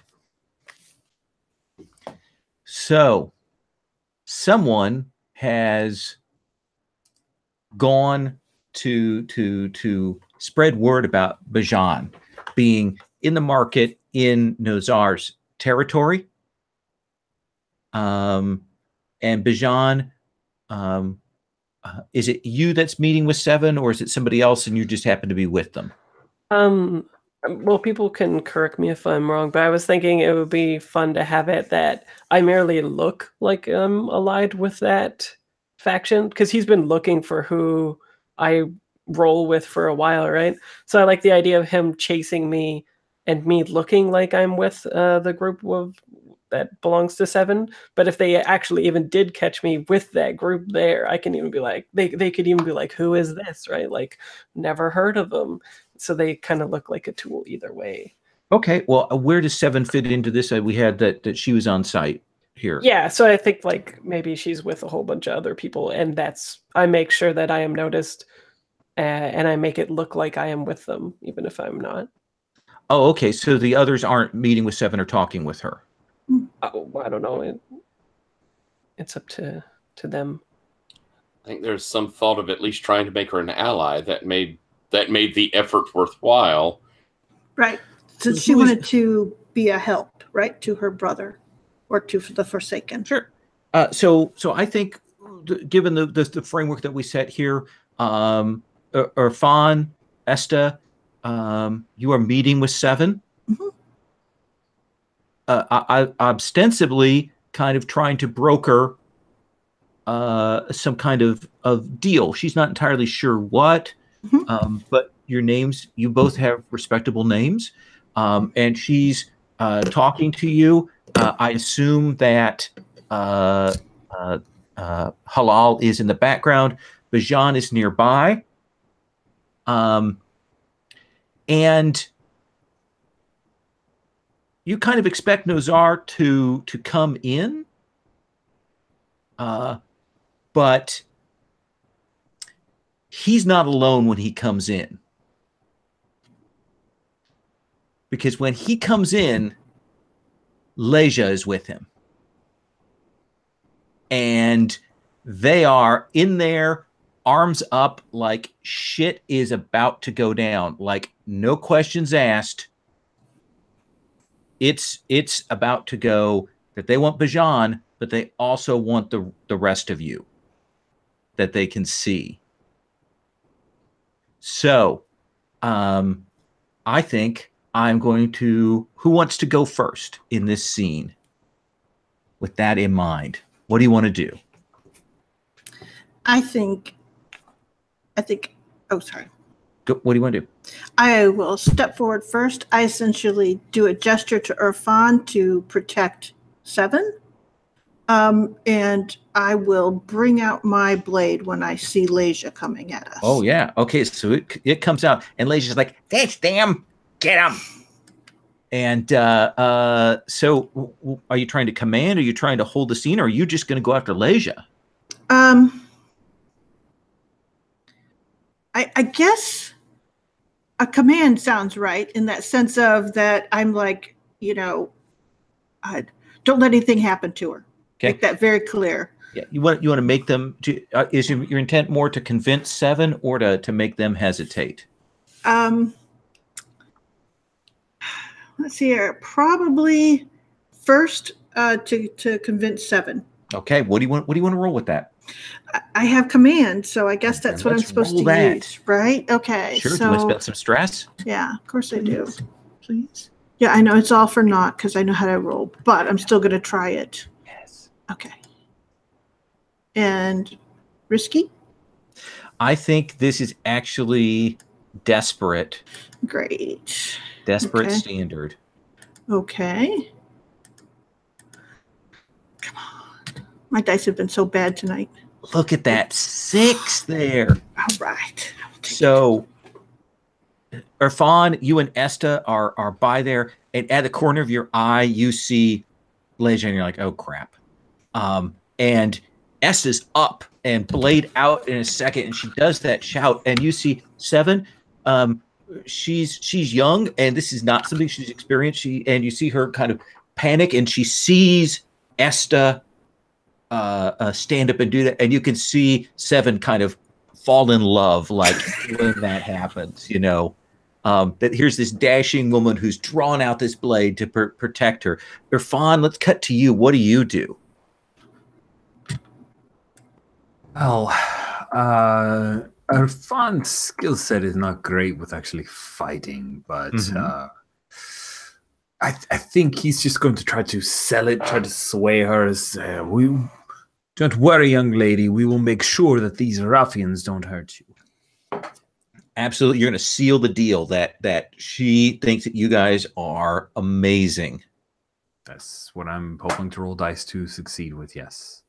Okay. I think we're now in just risky standard. I will spend some stress to get an extra die. Yeah, that's good. She gets behind you and like holds on like you are the father figure, and she's you guys are amazing. They're these attackers. She clearly assumes that they're after her. Like, she has no question that these people are here to kill her and you are protecting her. She has no idea that they're after you. Awesome. And even if things change, she's probably not going to realize, given those two roles. Bijan. Yeah. Now, So, Leja is here to kill everyone, but you will see Nozar's looking at you. right, but I think that I have a flashback to me tinkering with the entranceway. Like I maybe have the beams set up in such a way that I can just kick them out and it comes crashing down on the people. Because maybe there's only one entrance that they could come from, and so I've trapped that one specifically. Perfect. I will say, spend a stress for the flashback, and then you can do this as desperate, great effect to like hold them in position. Does that seem cool? Yeah, and I've got fine tinkering tools, so can that give me extreme effect? Yeah, I mean, you have set this up. You wanted to get these people. It's going to be hellacious if you succeed. Cool. Okay. And I'm pushing myself. Please do. Yeah. And oh, nice. They updated it for extreme even. That's really cool. It didn't have extreme before. Oh, really? Yeah. Nice. I got a 6. Look at that. So what does that look like? So I think I'm not sure what the building materials are like in here, but yeah, but there's stone, wood, clay. You tell me what this building is. You would have chosen it. Right. I think it's a mixture of the structure is probably stone, but the inside, like the door jambs and all that kind of stuff, is wood. And so what I've done, I think, is I've splintered the wood very carefully and attached like I've splintered it all the way along, and I'm standing like just a little ways away from, maybe it goes down into the crown molding or whatever is how I've jiggered it up. And so I've waited for them to come in and I kick it out, and then the camera just follows the splintering all the way like across and up into the thing, and it just sort of like collapses. I'm going to say it comes down, and the whole gang, Leja's gang and Nozar's gang, this all, like the second floor kind of slides onto them. You've set this up brilliantly, and there are cries and screams as that entire gang they're gone. And Nozar kind see him look back like there's a look on his face like, this is what world am I in? And Leja is probably doing the same look as well, like, uh-oh. Yeah. And I'm like casually leaning against the wall after I've done it, right? Like Aladdin style, where I'm just like and twirling that blade casually. Let me cut to Halal. Okay, so I've seen the gang. This thing's just collapsed down and wiped. You've seen two gangs, two groups of thugs get taken out in one swell foop. And our crew has this girl who's afraid and feels like we've rescued her. Yes. And we have the two kind of biggie bads. The two biggie bads who are like, oh shit. Okay. I still think it has to feel like we shouldn't be killing the biggie bads as much as getting her away, right? Is that still the planned thought, or make the call? Leja has been after your dumbasses. All right. I don't think I could kill them both. So instead, I'm going to give this high-pitched whistle and activate my jackal, Sutmet, who comes running up over to Irfan and Seven, and sort of as it gets up close, but I imagine they're going to be looking. The baddies are going to look where the whistle came from. Okay. And I am going to use, if possible, demolition equipment to throw a big smoke bomb into this. So it opens up escape for all of us, and she just disappears from them. Okay. And it keeps them from saying anything that might break your setup there. All right. So what do you want to call that? What do you think? Is that finesse? Is that what do you think is the ability we're going to be rolling for that? Is it? I don't know if I'm doing enough damage to wreck. If you want to wreck, we can have it be a more forceful explosion with the smoke. Well, I like that. Maybe get them full of dust and maybe off their feet a little. There's a lot of dust in the air too, yeah, and a lot of broken bits. Okay. Okay. So I think still two baddies that you're dealing with. So desperate, standard effect. Desperate. The smoke bomb allows you to have that standard effect on both of them here. Okay, and I am going to. Can I give him a die and say that we've coordinated that if this happens, that essentially I will do a big showy thing where I take my blade and drag it along the stone so it sparks up and then point at them so it almost looks like the fired off a spell or something? Perfect. Oh, yeah. Spend a stress, and that will give Tyler an extra die. And I'm going to push myself. That's 2 stress, and that'll give me an extra die as well, correct? Yeah. Okay, so desperate, standard, and 2 extra die. Yeah. Submit. 5. So I think that with this, you will catch one of them with the 5, but the other one's going to get essentially. Leja's gonna run for you. Does that seem like a fair consequence? Running for me. She saw and she's coming at me. He's running to, and he's gonna grab you. Do you want to try and resist that? I would like to try and resist that. Okay. Tell me, is it? Are you rolling away, using some intelligence? How are you resisting him grabbing you? That's probably going to have to be something like a prowess. Prowess, yeah. Roll prowess then to resist. Okay. And then I'm coming to you, Sherry. I got a 5. So you just take 1 stress to resist that. So, cool. Leja, the smoke bomb hits, and he's smart enough that he goes for where that bomb came from, and he tries to grab at you, and he grabs at air when he comes. I mean, he's got his other blade out, backhand style, trying to grab you. Essentially, clearly wanted to get a hostage of some kind there, and failed.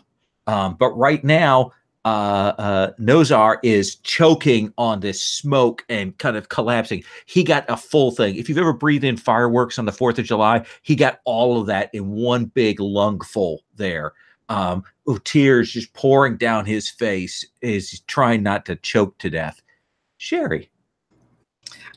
Yeah, I would like to swack Leisha on the side of the head. I don't particularly want to kill him, but I've got a big fat blade. I just want to smack him on the side of the head and hopefully stun him as much as I can. That sounds like skirmish, right? It does sound like skirmish. Okay. So I think risky because his attention is elsewhere. All right. Standard effect. Okay. You're not trying to kill him. You're trying to disable him. Mm-hmm. Okay. I'm gonna push it.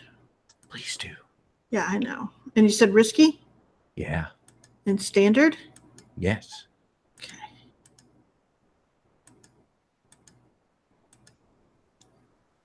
How'd it turn out? So that did not go nearly as well as you wanted to. Damn it. So you go to do that, and Leja is faster than you would expect.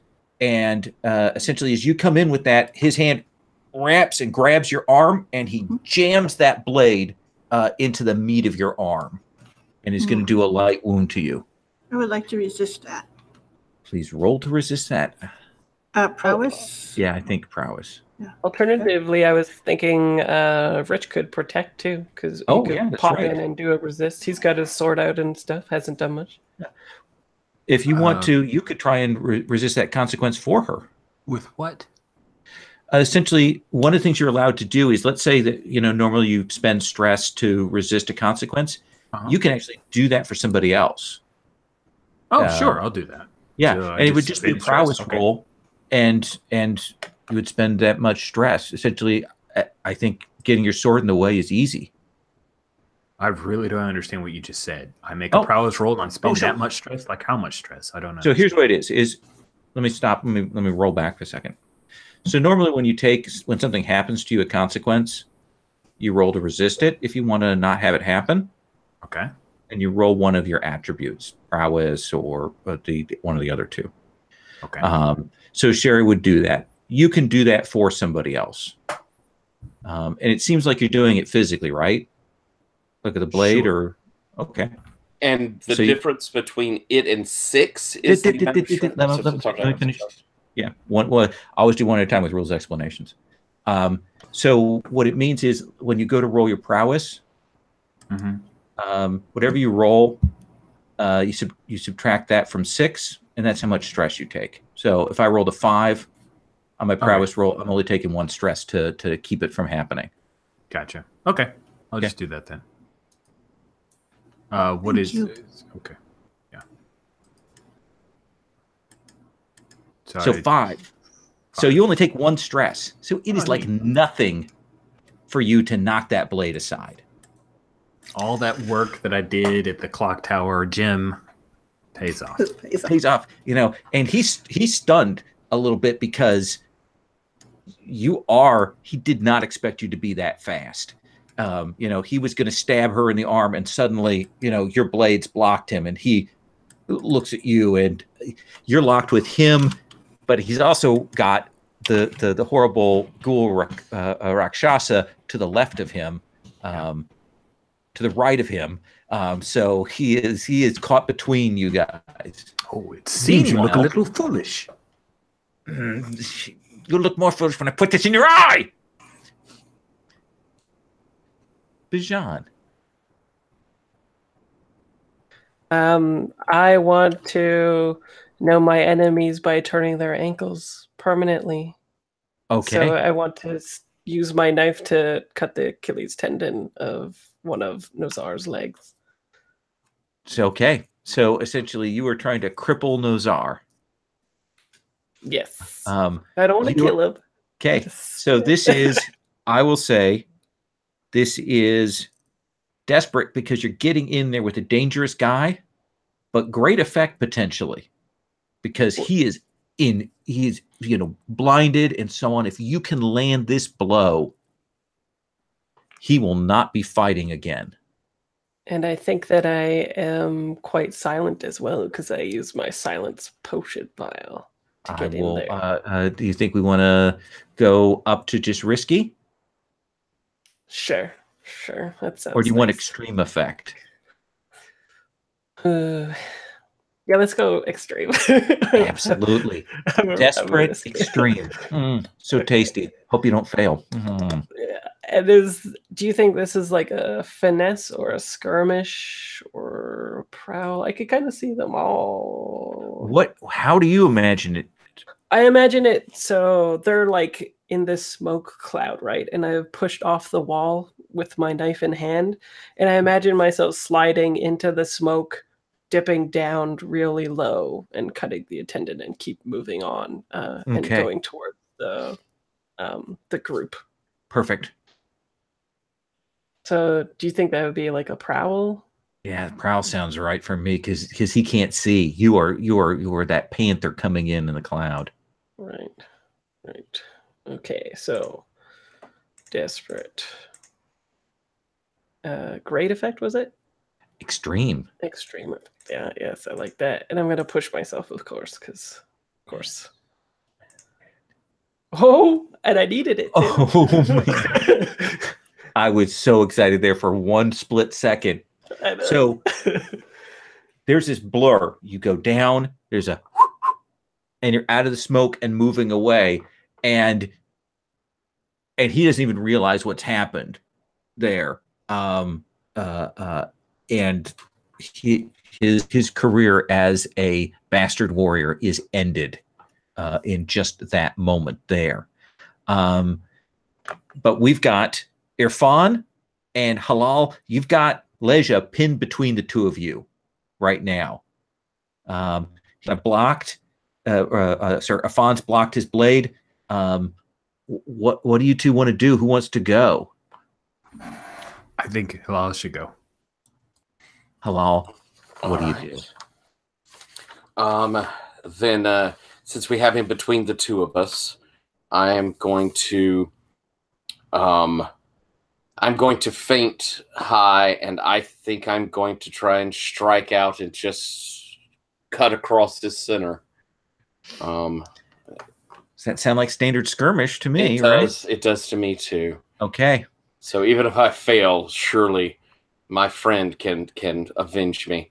You're in a great position, so I'm going to say risky standard effect, even though we're kind of up in combat here. Okay. So risky, standard. I will push myself. So that gives me 1 die extra. And off I go. Oh, dearie dear.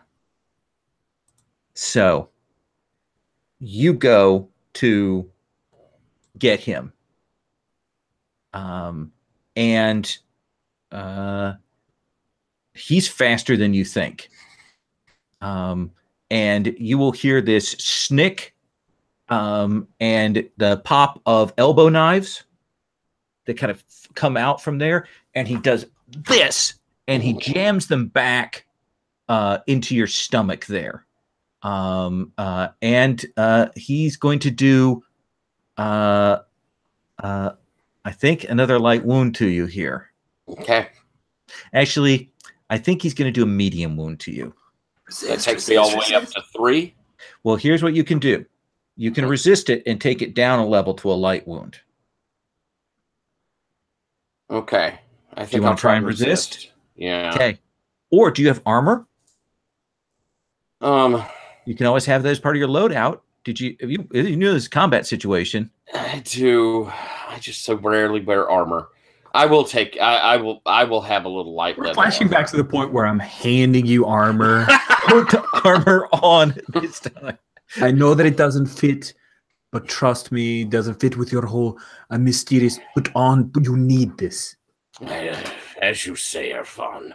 And so yes, it does flash into my mind. Holy crap, he was right. So the armor will take it down to a light wound, and then you can resist to have it do nothing. Okay. I'd like to try and resist. Okay. With my prowess, I suppose. Okay. I'm not going to spend on this. Well, yeah, we wouldn't spend on a resist. Right. Oh, okay. I gotcha. I got a 5.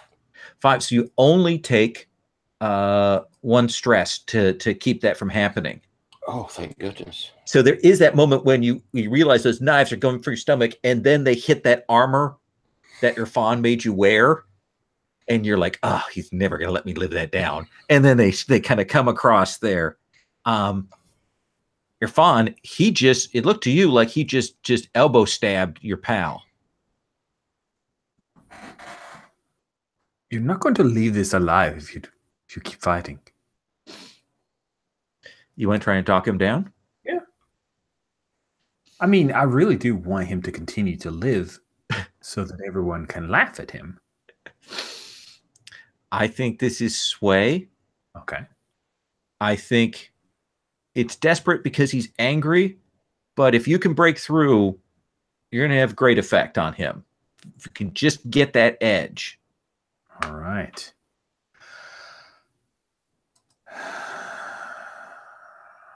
Do I want to spend stress for an extra die is the question I have. I'll spend 1 since you're helping me to have Sukmet growl there beside you looking dangerous.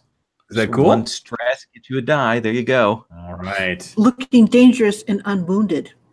Yeah. Nice. And so that cuts it down to a cost of 1 stress to me, right? Because he's helping. Is that what we're saying? No, no. If you spend, he can spend and give you an extra die, and it just costs him 1. Okay, it costs him 1. That's Yep. the part where yeah. I'm gonna I'll take the 1 die. Here we go.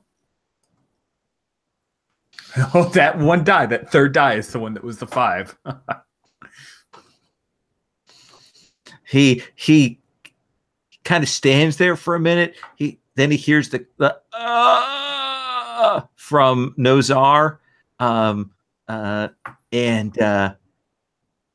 he sees the jackal, and he knows that he didn't like hit center mass on Halal. And there's just that casual grin on Bajan's face. And Esta's got her blade out, and she hasn't done anything, and yet everybody is down. And he's not going to give up on this. But he is going to, pull in those blades and lay his weapons down.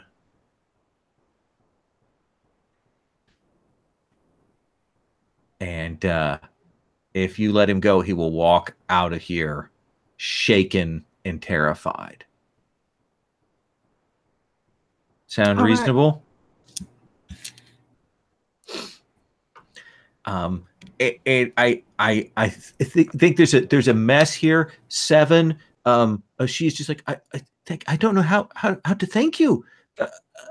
You saved me from those ruffians. You may not know this, but my brother is involved with a more desperate group of characters. They were probably coming after me to get to him.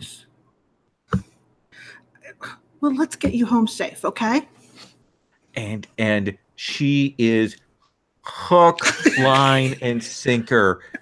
Absolutely believes. I mean, there's stars in her eye as she is, walking back with you. And I think that's where we're going to leave off for action adventure. Okay. We'll come back to that and downtime next time. I want to do XP. And then I know we're running a little bit long, but I wouldn't mind doing just a couple of minutes of roses and thorns there. So let's do XP though first. And all this. So this is, let's data. To that effect, with that desperate, where would that go? So with the desperate roll, what were you rolling with that? I think that's when I rolled desperate for my avoiding being damaged, which was the prowess. Oh yeah, right? No, I don't think that was desperate. You don't do a desperate on the avoidance roll. I think it was the desperate was on the previous thing, which I think was your attack. That was my attack. You're right. So it would be marked on that XP track that the skirmish is in that area. Yeah. Sherry. Yes. Playbook specific XP trigger. Let's see. I addressed a challenge with planning or teamwork. I think a little bit of both. Yeah. I teamworked with setting up the smoke bomb, and we did the challenge. Well, I suppose I overplanned on the whole 7. I think you overplanned. I think that's a lot of planning, so I'll give you 2. Okay. So you guys should get the worst of this because my whole thing is about planning. So I'm going to plan, dang it. Did you express your beliefs, drives, heritage, or background? Yeah, I certainly didn't want to kill anyone. And especially not a little girl who had been hurt. Okay. So I'll give you a young woman, I should say. Right. I don't think you would hit your issues from vice or traumas. No, it's hard to have issues with a painting unless I try to steal one. So maybe I'll have to work on that. We'll get to that. All right. Fraser, playbook specific XP trigger. It is you address a challenge with technical skills or devices. Oh yeah. Yeah. Do you think you did that a lot or just a little? Well, I definitely did it with the collapsing thing. Mm-hmm. I would say it was a big moment, but I think technical skill was the only time I showed technical skill. Yeah, I think just 1 on that. Mm-hmm. Did you express your beliefs, drives, heritage, or background? Yes. Yeah, we I got think nice bits with the Hadraken earlier. yeah, I tried to bring that in a few times. Yeah. And then I think I was able to push your buttons on your rec list there, so I'm going to give you a point on that. Cool. Awesome. Rich, playbook specific XP trigger? Yes, I have. You addressed a challenge with subterfuge or influence. I think influence perhaps there. Yeah. In both, you did the whole influence and talking and move. You went to the captain and we saw that whole scene, and then you brought this. So I think 2 points. Okay, great. You express your. Oh, sorry. That's for everybody, right? Express Yep. beliefs drive. Yeah. Okay. Sorry. So what do you think you expressed your beliefs? Beliefs drives heritage background. Well, And I you're think also welcome to tell us something. No, that great scene with Nausha. Yeah. That's where I was gonna lean towards. I felt like that was definitely part of the background days. Yeah. Oh yeah, definitely. That's worth a point. And then you struggle with issues from your vice or traumas. No. Not particularly. That's a harder one. That's a rarer XP trigger. Then Tyler, playbook specific XP trigger. Did I handle a challenge with stealth or violence? Yeah. A couple of times. I think that's a lot. Okay, so give me 2. All right. Yep. And then the others, I felt like I addressed like my wife up there. I love the kind of way that moment was, and I think this time she actually held my hand. Yeah, nice. Yeah, that's worth a point there. I think you guys acquired a new client potentially, so that's worth an XP for your crew. You contended with things above your station. It's another. I think you are bolstering your reputation here. Yeah, I think you're getting the full 4 points for crew advancement, guys. Ooh, nice. And is someone marking that? Yeah, I'm tracking that on the crew sheet. And then we'll do the actual payout and heat and all of that next time when we kind of look at what the fallout is from this. We'll come back. Does that seem reasonable? Mm-hmm. Okay. Yep.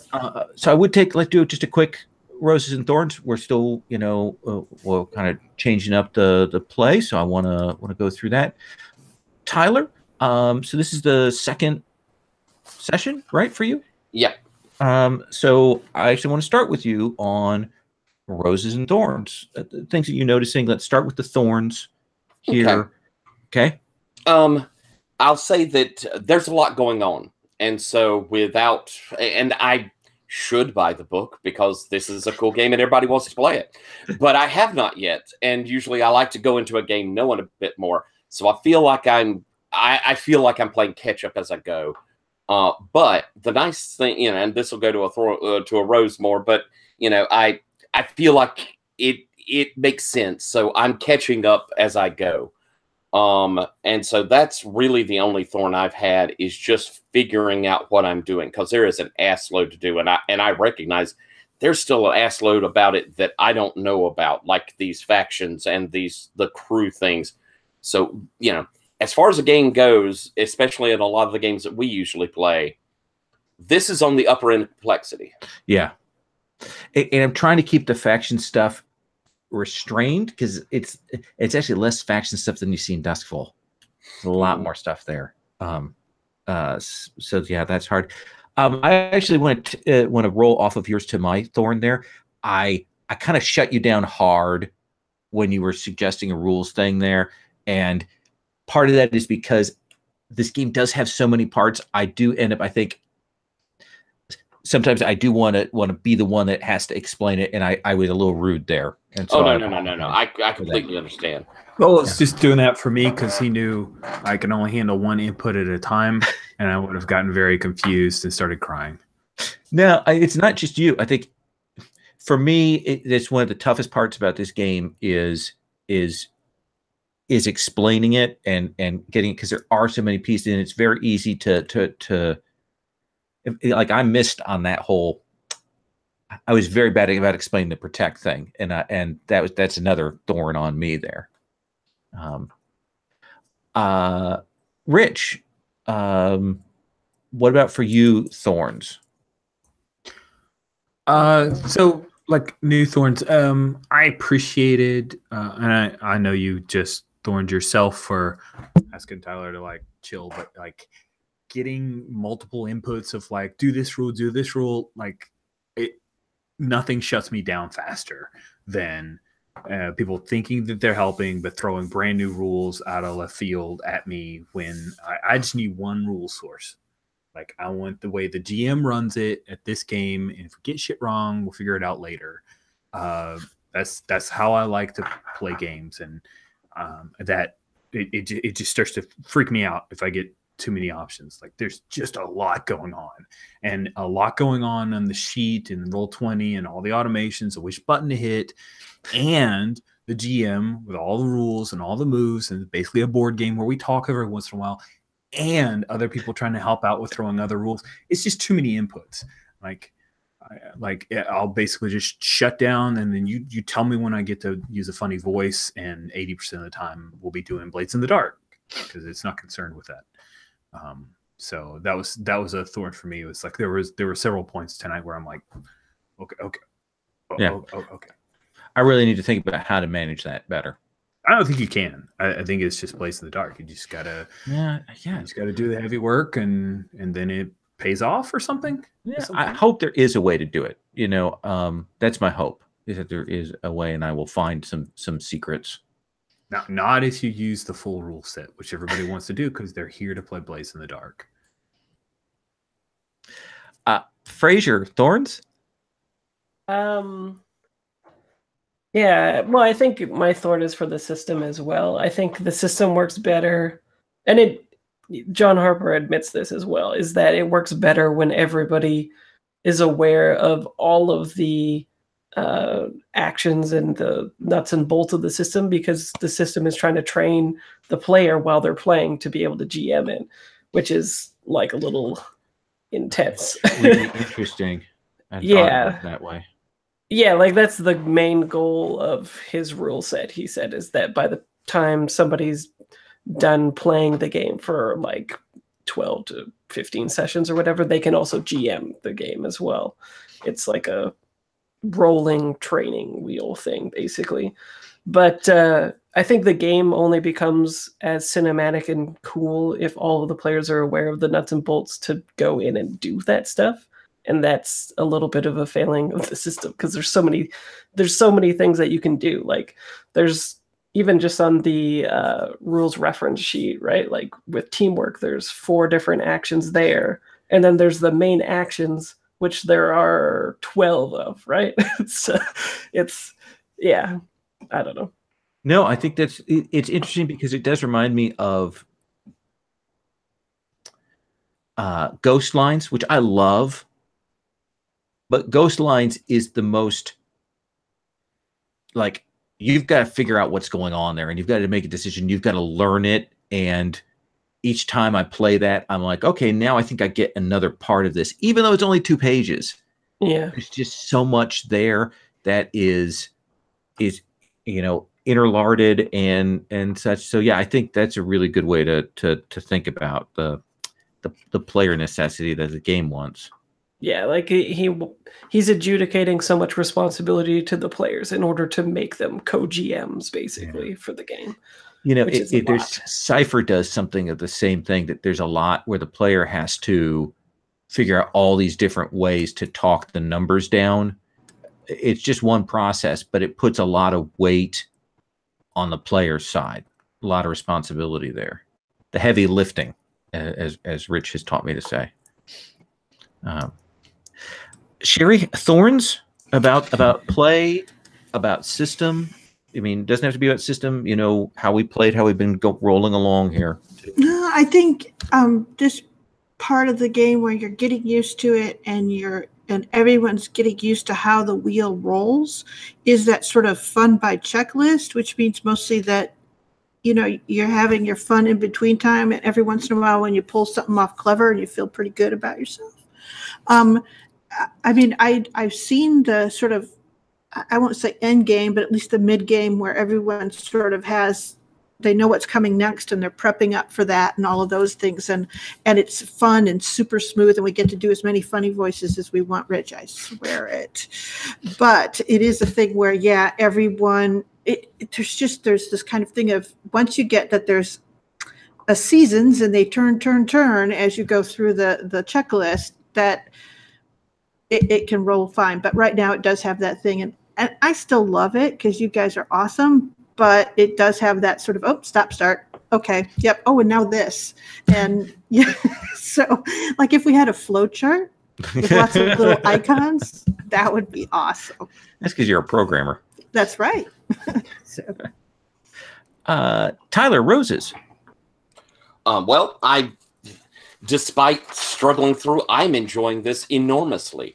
I like that it deals on a lot of different levels. I like having a politics game. I enjoy political games, and there's that element to it.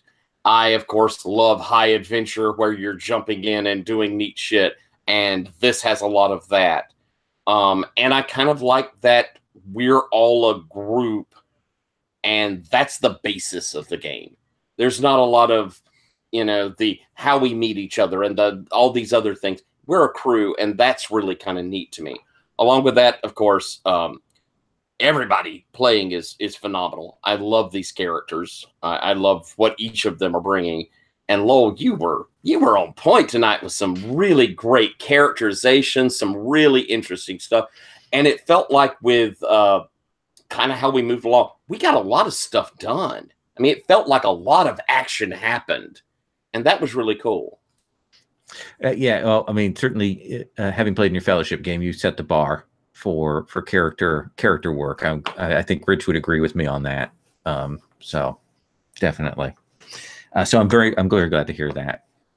Rich, any roses?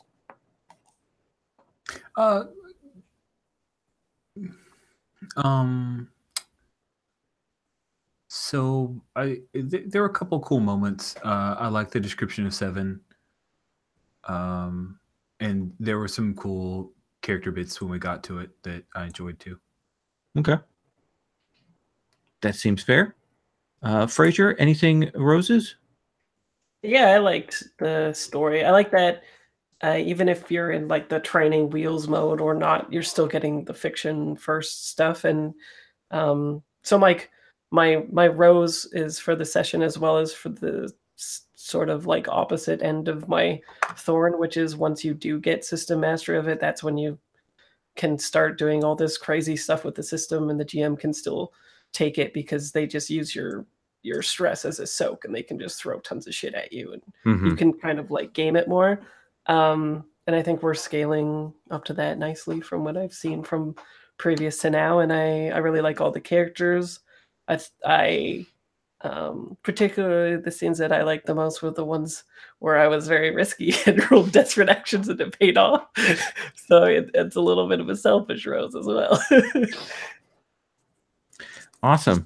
Sherry, anything roses wise? Oh, the best rose is a selfish rose. So no.